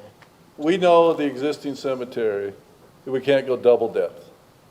Is there anywhere, and maybe we need a cemetery consultant or an engineer, that instead of getting 5 to 8 acres, we can go double depth, where we don't have to get half the amount of property because we can go double depth? Yes, and you can go double depth in any property with the right preparations and doing things. What you can't do is go back where you put in single depth grades and now make those double depth grades. That's the problem. You asked the question a couple 50 years too late. But where we opened a new section, we did that. We have double depth section of burials in our cemetery. We addressed the problems of the sandy soil. We require double crypts. We don't assign a space when a person purchases it. It's assigned at time of need, and so we're always digging undisturbed soil on one side with a concrete double crypt wall on the other side. So we've been able to address those issues even with the sandy soil. So I think regardless of the property you find, if that's what you want to do and maximize your space, you certainly could. You could do double depth. There might be some certain things you need to do, but you can do it because you're starting off fresh. What you can't do is do a whole bunch of single depth grades and then later come back in and say, oh, we want to make those double depth now. That's where you have a problem. You'll end up, even that would be possible if money was an issue.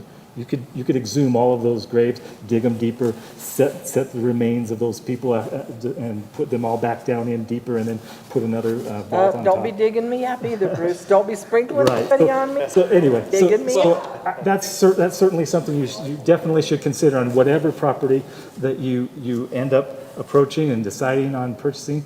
That's certainly something you should consider is hey, what do we need to do to maximize the use of this property? Well, and to that end, there's a lot of new technologies that have come on that Europe is doing what they refer to as a cold cremation, which is basically you're liquefied into a soap and they just put you out through the drains. And so there are different technologies that are coming on. We can't anticipate what those are going to be. I think that it would be good that we have a cemetery, and I'm still the one cemetery person, where in your phasing, you approach it, that you have the small memorial garden that covers urns and, small caskets, and then you look at that, and I don't anticipate us developing the full parcel out of the gate. I see no reason, especially with where we sit on water right now in the state of Utah, to go grass in 3 or 4 acres that we are not doing anything with. If anything, I'd say plant some drought-resistant trees, and hopefully by the time we open those sections, we can do some other sort of landscaping. That might be a very attractive negotiating point with the landowner that says, we would like to buy your 8 acres of land, but we're only going to develop 1 acre of it, and you're welcome to continue farming or doing what you're doing on the other 7 acres for however many years it takes us to fill up this first acre. And that may be the way to get around the eminent domain discussion that we need to get some counsel on. I want to be armed with all the toolbox components we can for that. I think we can get there. I think we can come up with a solution. I'm in agreement with you, Mayor, that the trends are changing. A lot of millennials are not interested in casket burials. It's not something they have an expectation for. So we may end up with 5 acres that lasts 150 years into the future. We may not. What I don't want to do is end up in a situation like our current cemetery, where when the land came available that could have extended it, the council passed and left us with this dilemma years later on how do we solve that problem. And if you look at the price that land was offered at the city then and what it is going to cost us now, I think we're in the same situation. What we can buy it for now compared to 20 years from now, people are going to say, oh my gosh, why didn't you? Dirt's never going to get cheaper in Utah. It's only going to go up.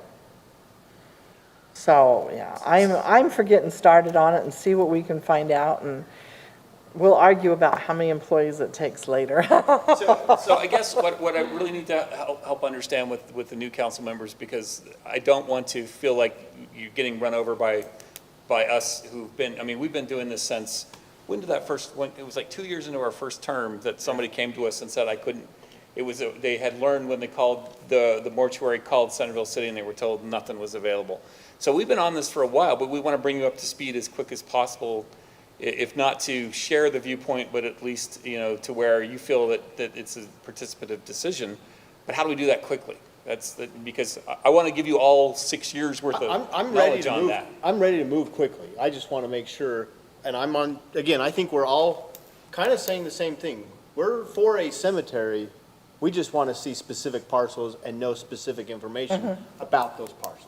Correct. So with that as a framework, Brent, what are your suggestions for how we set together a timeline? Can we create a recommendation? What do you recommend we recommend to you? We're talking we need a consultant and we need to talk land. Yeah. So I think this has been a great discussion. I do see some agreement here on direction.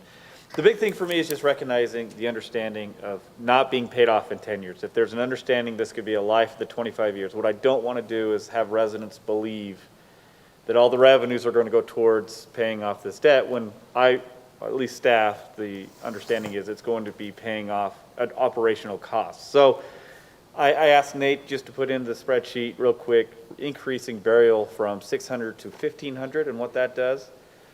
It'll generate $6.1 million after selling all the spaces, but we're talking 50 years. And I think that's really aggressive. Now, if we sell out a fourth of it, so we sell off 800 burial spaces in 1 year, which I think is it possible? Sure, I've seen crazier things, but that generates 1.2 million, but it's going to take a long time to sell the rest. So I just want to understand that $400,000 home is paying $56 a year in property taxes, which is equivalent to $1,400. So as long as we have that understanding and property taxes paying for it, I think this is great. I think this is absolutely something the city could do and should do to preserve that open space. I just don't want residents thinking, oh, you promised we were going to pay this off in 10 years. No, and I don't think residents should expect that, because the ballot proposition was very clear that it was for up to 25 years at $56. So I don't think they should have the expectation that it's going to get paid off. But if they want that, then I think the public meeting is okay, then we're going to charge 2x pricing to sell these plots to anyone along the Wasatch Front to cover, for whatever it takes us to finish out that bond. And then you've counteracted our community.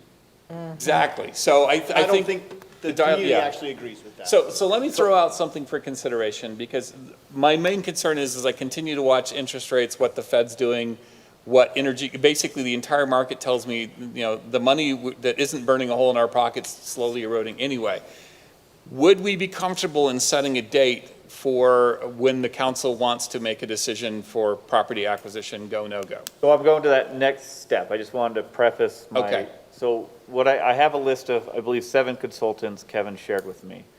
I'd like to engage. Now, knowing that eminent domain's a possibility, I want to find the right consultant, right? And that has the right skill set to navigate what our expectations might be. So I'm happy to do an RFP. That does take time, or we can do an informal, essentially interview, and I can use Kevin as a resource and Mike, and just kind of eliminate 7, maybe bring it down to 3 and bring those 3 to you. Yes. I like that. And so we'll have these 3 and get the pricing. Mike, are you on board? Are you okay with this idea so far? Going on the fly. So bring those 3 to you with their pricing and their skill set, and this council can say, I like you, because really it's important for you to have a relationship with this consultant, because look, from a city standpoint, we're going to be looking out for the city's interest in protecting the city. But that sometimes is challenging when you're in negotiations. We want a consultant to come in and say, realistically, here's where the middle is. That's So we what need want. that sooner than later, because like I'll be George starting, that's said- on my list to reach out tomorrow. I agree with Bill. I think let Brent get from 7 to 3 and then let us get from. So would you be comfortable with staff direction that we want to interview those 3 at a work session at our next regular council meeting? I'll do my best, but it'll be continued on there. Latest, and I think- latest would be a month from now, right? That's the latest that it would Okay. be, but the goal would be the next city And council I meeting. think, George, to your point, I think timelines are important, but I think timelines, in this case, it's important on process, not the actual final goal, because we don't know what we don't know. So let's set a timeline as we go. Sure, well, and that's Is that why fair? I think if we bring the consultant in as soon as possible, if I try and throw a stake in the ground 90 days out and they say, sorry, you've got 45 days of noticing windows, good luck with that. Correct. We need to know that. I totally agree. So I want that person in here as soon as possible and under contract. When are you then suggesting that we won't even talk about specific parcels until we engage that consultant? Well, you can talk about them tonight, but I think, again, this consultant, at least what I envision, we would have this preliminary conversation with the parcels we've identified, whether it's through conversations individual with council members or what we've identified. Maybe that consultant has, recommendations on which ones to pursue. I would like them to have an idea of what parcels we're looking at, and then have that presented to you with the consultant in tow to help us. And if you see a big piece of parcel, don't be afraid to stop and talk to them about it. No, don't talk to them about it. And I was going to say, do not talk to them about it, Robin. Don't impact any of our potential rights. So do we want to get the? I'm not telling anybody what I've done then. We're Just give Brent the list so he can give it to them and shorten the time frame. We're pushing Brent if possible 2 weeks from now. Right. That's what we're pushing hard for, That's no a push. longer than the second council. So long as no other emergencies come up. So does council want to, in a closed session tonight? I'm being really ambitious. I'm a little nervous. I'm not going to meet that deadline, but I'm going to do my best. I'll be honest. Well, okay. Because again, we're kind of contingent on consultants. If you want, letting I us could know be what those so, costs would be. so generous as the first council meeting in March. I'd even say I'd like to shoot for the 15th. And if you can't do for the 15th, I'd come to a special meeting on the 22nd. I would too. I would as well. It's important enough to not slow this Just do a down. special meeting on the 22nd then. Should we just set it in stone? No, let's shoot for the 15th. Well, If we have to, Brent we'll go hasn't to a agreed that he second can meeting. even do it by the 22nd yet. Come on, dying Brent. inside I know of he's me. not, I know he's really hasn't on the 15th, so I'm saying, well, let's give him the 22nd. You try the 15th and then Beverly will I'll do my best for follow. the 15th. Okay, let's. Again, put it- I'm contingent, it's contingent upon consultants and their availability, as well as their ability to get back to us on, are you Correct. interested? Yeah. So Well, they're I not actually gonna be anticipate a donating week their or two time, of just going back and forth and trying to get, I just know we'll get I a know. better response if we give them just a little bit more time. If we're hurrying a consultant, we're not going to get their best.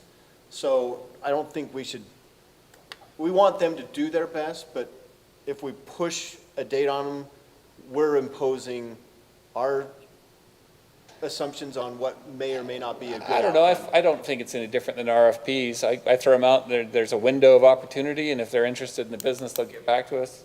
Unless you have somebody in mind, Brent, that you think is a total rock star that you're targeting that couldn't make that date. That's on their way to China. well, that's in the a week. conversation I'd like to have with Kevin and potentially some of our Utah counterparts. I do think, You I just do have to think that, recognize, you got the President's Day weekend Just in a moment, there. Councilwoman. Go ahead.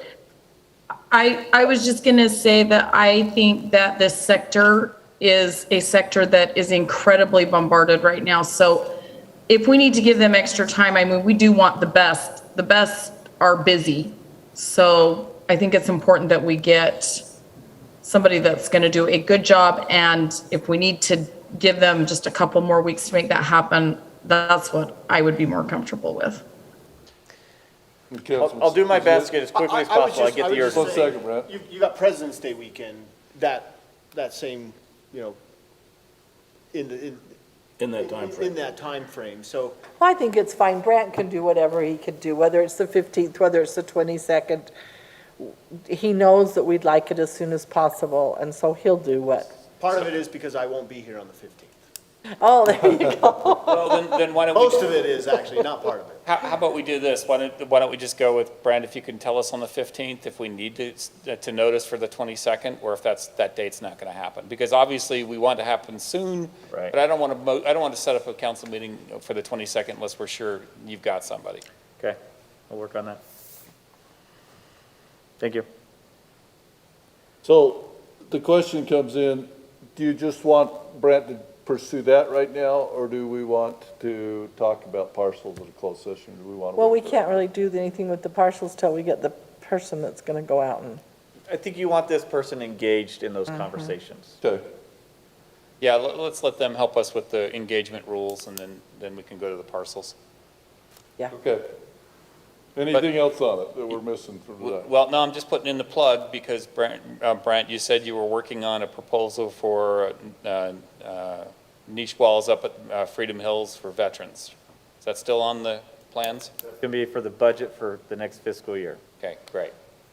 Because if we need to come up with a community match, I'm sure we can do it. Again, the great thing about the niche walls, I mean, you see what these private cemeteries are charging. Right now, we're just trying to cover our cost, right? I mean, they're not that expensive. If we want to increase our price, we could. But the great thing about those is we're truly not subsidizing a niche wall like we are subsidizing burials. And so we could build those all over the city. We could put one back here behind City Hall if we wanted to, right? I mean, right. You can put them anywhere you want, and they will. Micro Do cemeteries. a special for city employees. Yeah, that's the new definition of a micro cemetery. But we really could. I mean, Bruce, you might Concrete argue pad. differently, but they don't require a lot of maintenance. Perpetual care fund should, in theory, take care of that, and they aren't a liability. I had mentioned this to Brent. I would just caution you on conflict of use, where, like you were talking about with the park next door, people are not, they're not expecting the noise of a baseball game or a soccer game at this park next door, which was one of your reasons for maybe that's not a great place to put pickleball courts. That's the same thing when you put a niche wall and someone's going to remember a loved one. You also, if you're putting that in a park or somewhere that's not a cemetery, in a cemetery, you put up a sign that says, "Hey, this is a reverent place. We expect you to be, respectful." That's not the given at a public park where people are playing frisbee and soccer and football and things like that.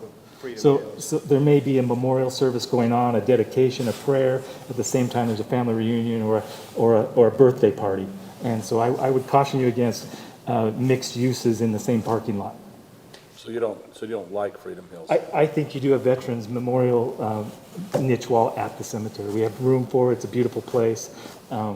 I'm going to completely push back and say people are observant enough to see when that there's a Yeah. cemetery going. I mean, Yeah.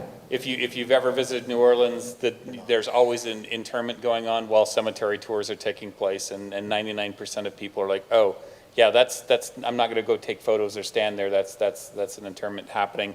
I think since we dedicated the park to the veterans in the county, and we sold all the bricks that have the names of veterans all over the county, I think it's appropriate to put it up there. I see it no different than drawing a blank, the Memorial Gardens at the City Creek Canyon, Memory Grove. I see it no different than that, just our Davis County version of that. I don't have as much confidence in you in people as you seem to. Well, Bryce did share in Hurricane. They did have they used the grassy field next to the cemetery for their soccer games, and he accidentally scheduled a soccer game at the same time a cemetery was going on, or I mean, a service was going on. And so as they're trying to be reverent, respectful, you got cheering in the background. Yeah. Well, you know. So, and we had the same thing down in. And I don't think that Manti it's did the same thing. It's but- an issue of confidence. You know, I think, Bill, maybe I can speak for you like you spoke for me earlier in the meeting. It's just a matter of being conscientious, and if you're there to be at the park at a family party, you're probably not that you're being ignorant or disrespectful. It's just you're not realizing what's going on because of the mixed Sure, use. and when they give their gun salute, somebody's going to have a story. So I think it's an appropriate use. I mean, it's off topic, but we can go back to it. I just think that our veterans need a good spot, and that's a beautiful spot for them, and we've got the land. And as we had the lady here who said her husband's still on the piano, and he's a Vietnam vet, and if that were available, she'd put him in there today, right? From the last one. So I think we would use it. And honestly, on that one, I would extend it to our sister cities that have shared their memorials with us, like Bountiful. Sure. This is a great discussion. Thank you. Any other questions, Brent, before we move on? I think just first step is finding a consultant, and we'll go from there. Is kind of what I heard. So. Yep, tell us on the 15th if we need to see them on the 22nd. I'm sure I'll let you know by the Friday before the 15th where we are. Council, any other comments? Mike's going to help me. Okay, thank you. Let's go to item number 7. This is Thanks, Bruce. No, item 8. Item 8, yeah. Item 8, this is the bond reduction on 1167 North Main Street. This was Kevin Campbell. Mike, do you want to talk to it, or Bran, or? I can field any questions on it if you have. I mean, they're complete, pretty far, so. Thanks, Bruce. I think that we're looking to reduce their bond.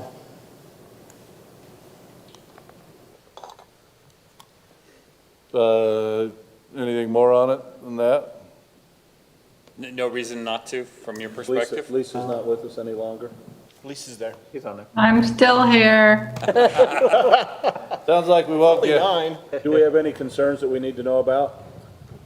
No, this is a single-family residence, just had some water line going in, and, yeah, they're just recommending a bond reduction and start of warranty. So not a complicated one, just an expensive one. Amen on that one. Make a motion that we approve the item on the summary action calendar. Second. Second. Thank you, Councilman. Let's start at the end. Councilman Meekum? Aye. Aye. Aye. Aye. Aye. That passes 5-0. All right, let's go to minutes review and acceptance. This is the January 18th work session and January 18th city council. Any any changes to those minutes?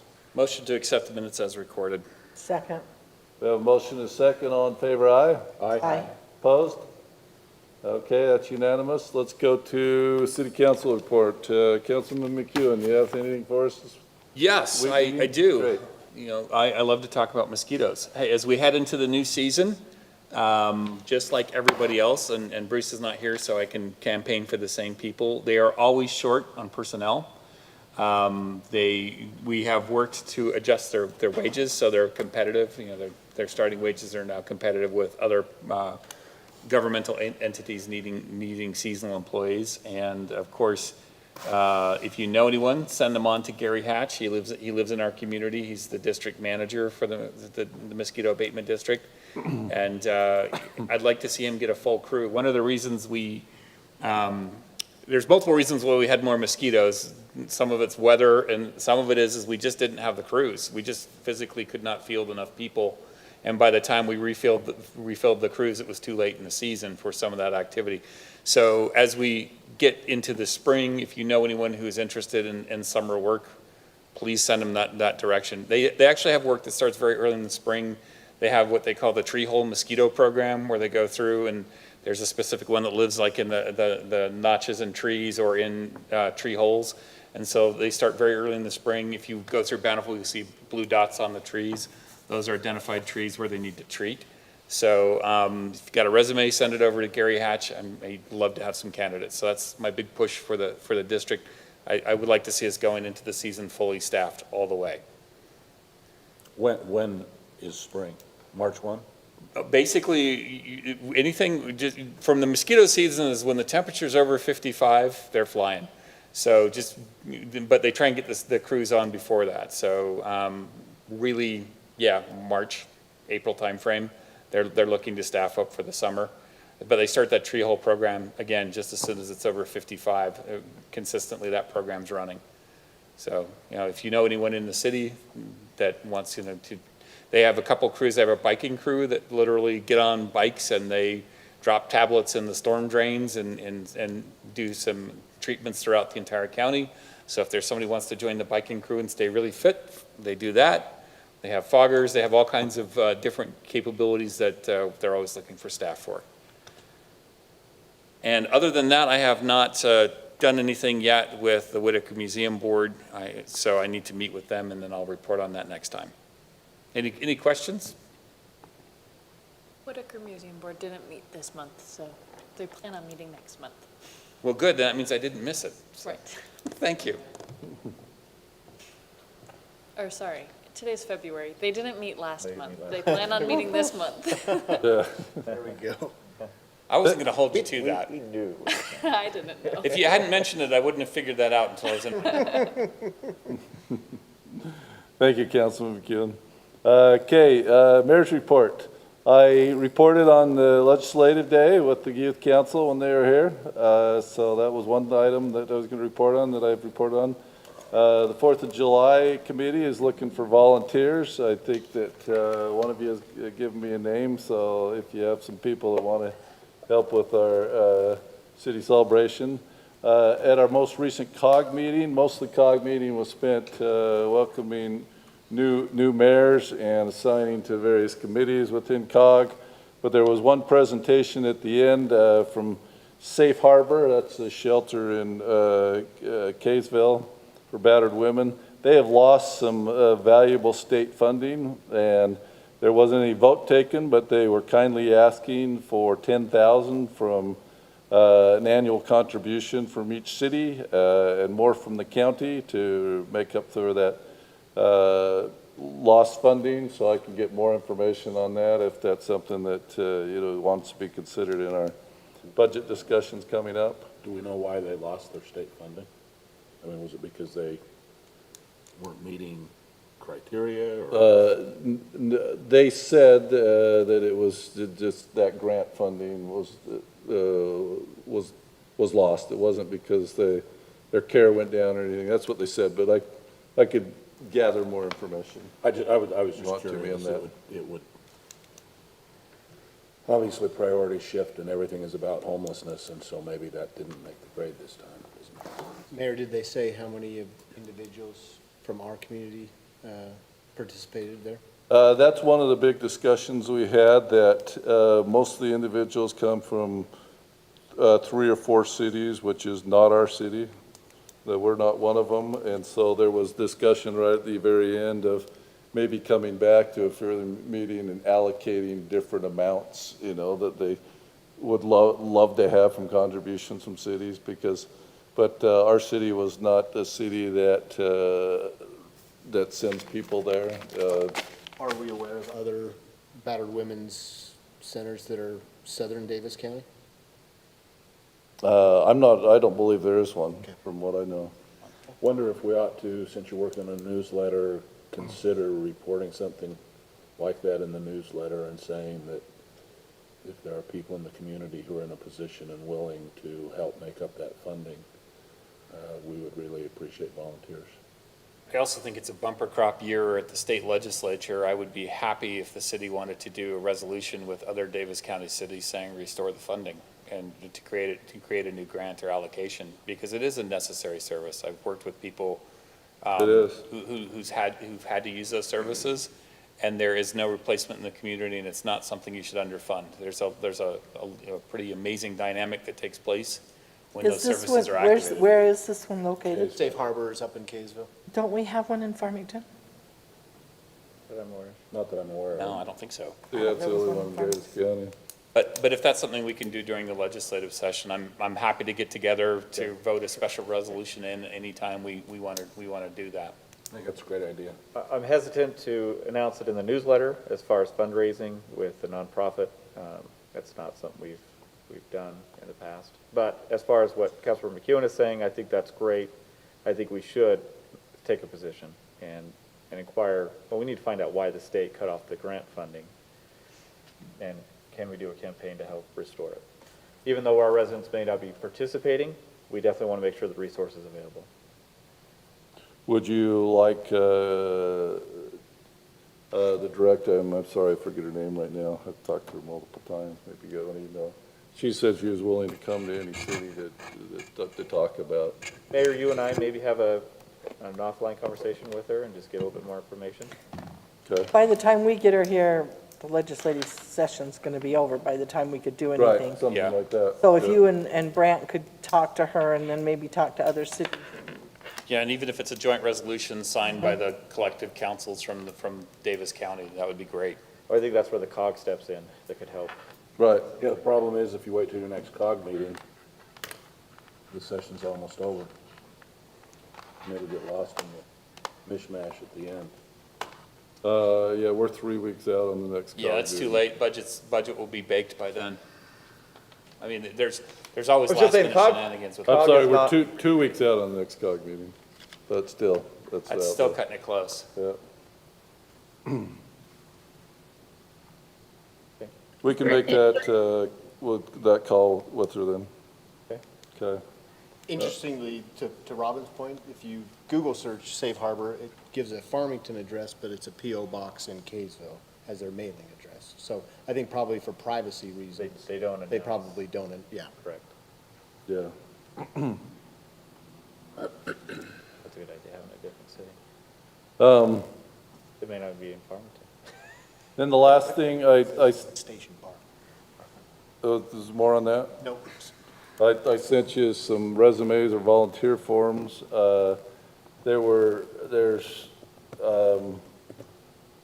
working on filling Whitaker up. I had somebody who was unable to help there, and Robin, I got 4 or 5 names that I'll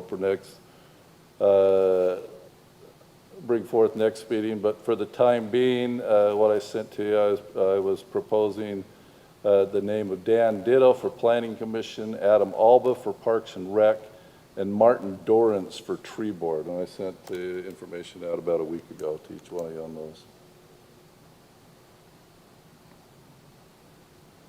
So that's what I have tonight that I'm presenting, those names. So on those names, are we going to do that as a formal agenda item in the future? That's what I was wondering. I wasn't sure if you were just having us review those and then there's an agenda item where we approve them. Don't think they've been an agenda item in the past, they've just been part of the mayor's report. Yeah. But you did ask 2 weeks ago, and I said I would do that, and I got on it quick getting them out to you, and I didn't hear back, so. But I think we have to vote on. I probably should have said, I probably could have told Jennifer, hey, put those names on Right. the agenda. I'm thinking procedurally, it might even be better if when we do appointments, we just break it out to an individual item, because I think it's significant enough. Our new agenda, as we discussed 2 weeks ago, does that specific. Okay. But do we need these individuals on these committees immediately? Is probably Planning Commission would most definitely, so could we just approve these 3 tonight? But we don't have any supporting documentation for the public. Not that anyone usually shows up to say, don't put somebody on the landmark. Lisa, what's our noticing requirement for appointments to boards? So it's just the Open Meetings Act. We don't have anything under our ordinances requiring notice, but the Open Meetings Act requires you to put things on the agenda with reasonable specificity to notify the public what you're going to do. So I think it would be better in the future to have a specific line item for this. Do the And we have that. That's what we're recommending. Do the resumes have to be posted, or just the names of the Just individuals? the names and the term is I the was just going to say, you recommendation. don't want to have the public. Yeah, knowledge. I mean, even if you just say, making an appointment to I mean, we have put on there sometimes making an appointment to boards and committees, but you could say making an appointment to the planning commission or the tree board. I don't think you have to necessarily have to have any backup, on that, but just let them know that you're going to appoint somebody to a board. Well, the council more comfortable, and I can have I can have Jennifer put those names on for Yeah, the let's next follow meeting. the Open Meetings Act. I think that's smart. So, and then I will have some additional names as well too for landmarks as well too. So, okay, I think that's all I had on my report. Any questions? Okay, city manager report. Thanks, Mr. Mayor. Briefly, I mean, everything we've discussed today, cemetery is really kind of what's been dominating my time, so not too much to report beyond that. Other than I did meet with Curtis at the county today to discuss the county land swap with the library land and the park here. The county is all for it. The few items, since it's nearly identical in size, we're discussing potentially recommending a straight swap. We do need to iron out maybe some details of the shared parking that supports Port Walton Park.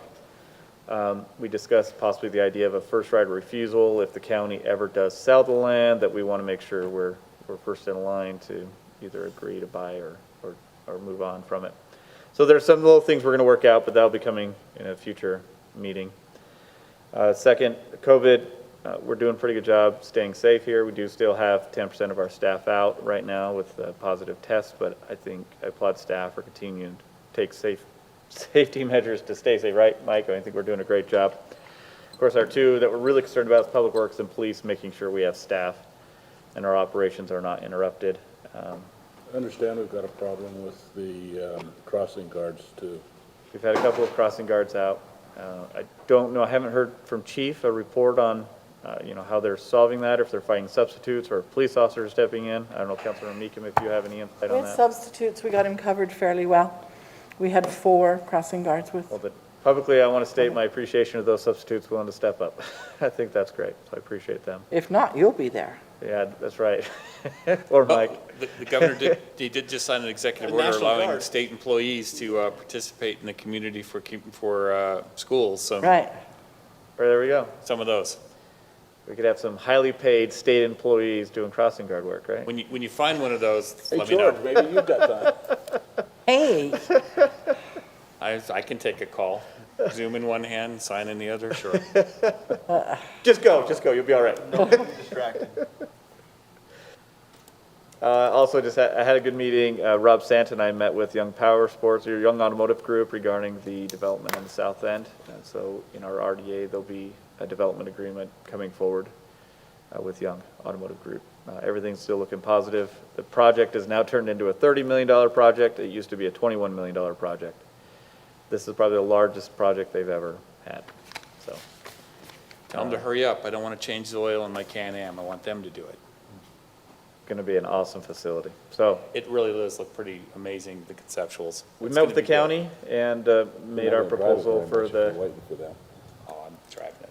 the future interlocal agreements with them, and they, again, county fully on board, fully supportive of any incentives, and so that's always a big move, big help as we go negotiate with school districts and other entities, so county's on board, as of right now. And I have nothing else. Any questions for me? Yes. So now that we brought Nate on board to help us with our financial management, we talked about that would free up some time for economic development. And what is our West Side plan? And we've got some ground that we approved a project for right property development years ago that never went anywhere. All they did was stack a bunch of concrete and that was it. So I'd be interested to hear what our upcoming plans are for our economic development on the West Side. Really excited about that. So with that, we had some funding in the budget this year. We'd like to do it congruently with our general plan, so it's consistent.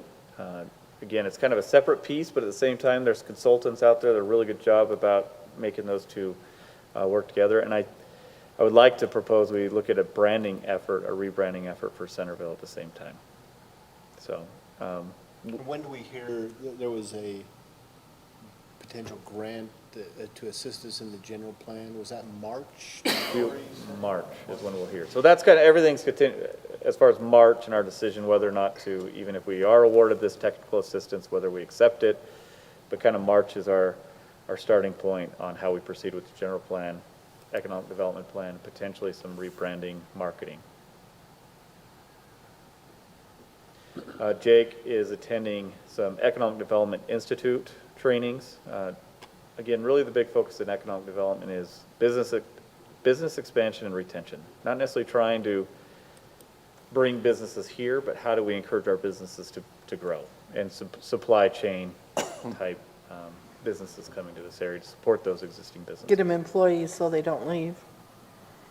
What's that? Get our businesses employees so they don't live, our businesses don't leave for lack of employees. They're gonna have the same problem anywhere they go right now. So, Yeah, but we're losing them. We've lost 2 in the last 2 months. you're referring to Dairy Queen and, right? Yeah. But we got Dairy Danbury Queen and- Cross. It's perfect. Which, yeah. you know, on Just balance, as a- I'm okay. Just as a wild guess, does anybody know, I happen to have some information from Brant that pertains to this. Anybody know how many business licenses there are in the city? Now that you don't require one, probably none. Since we can't require it, how many are actually going in and paying for We it? still have business licenses, we business just don't licenses. have, they could have a business license in another city and still do business in Centerville. So we still have business licenses, but how many are using Centerville as their home business?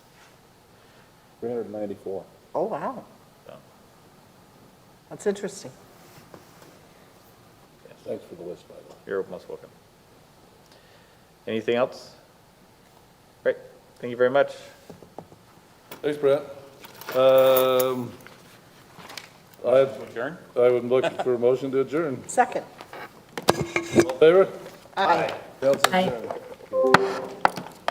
Yeah.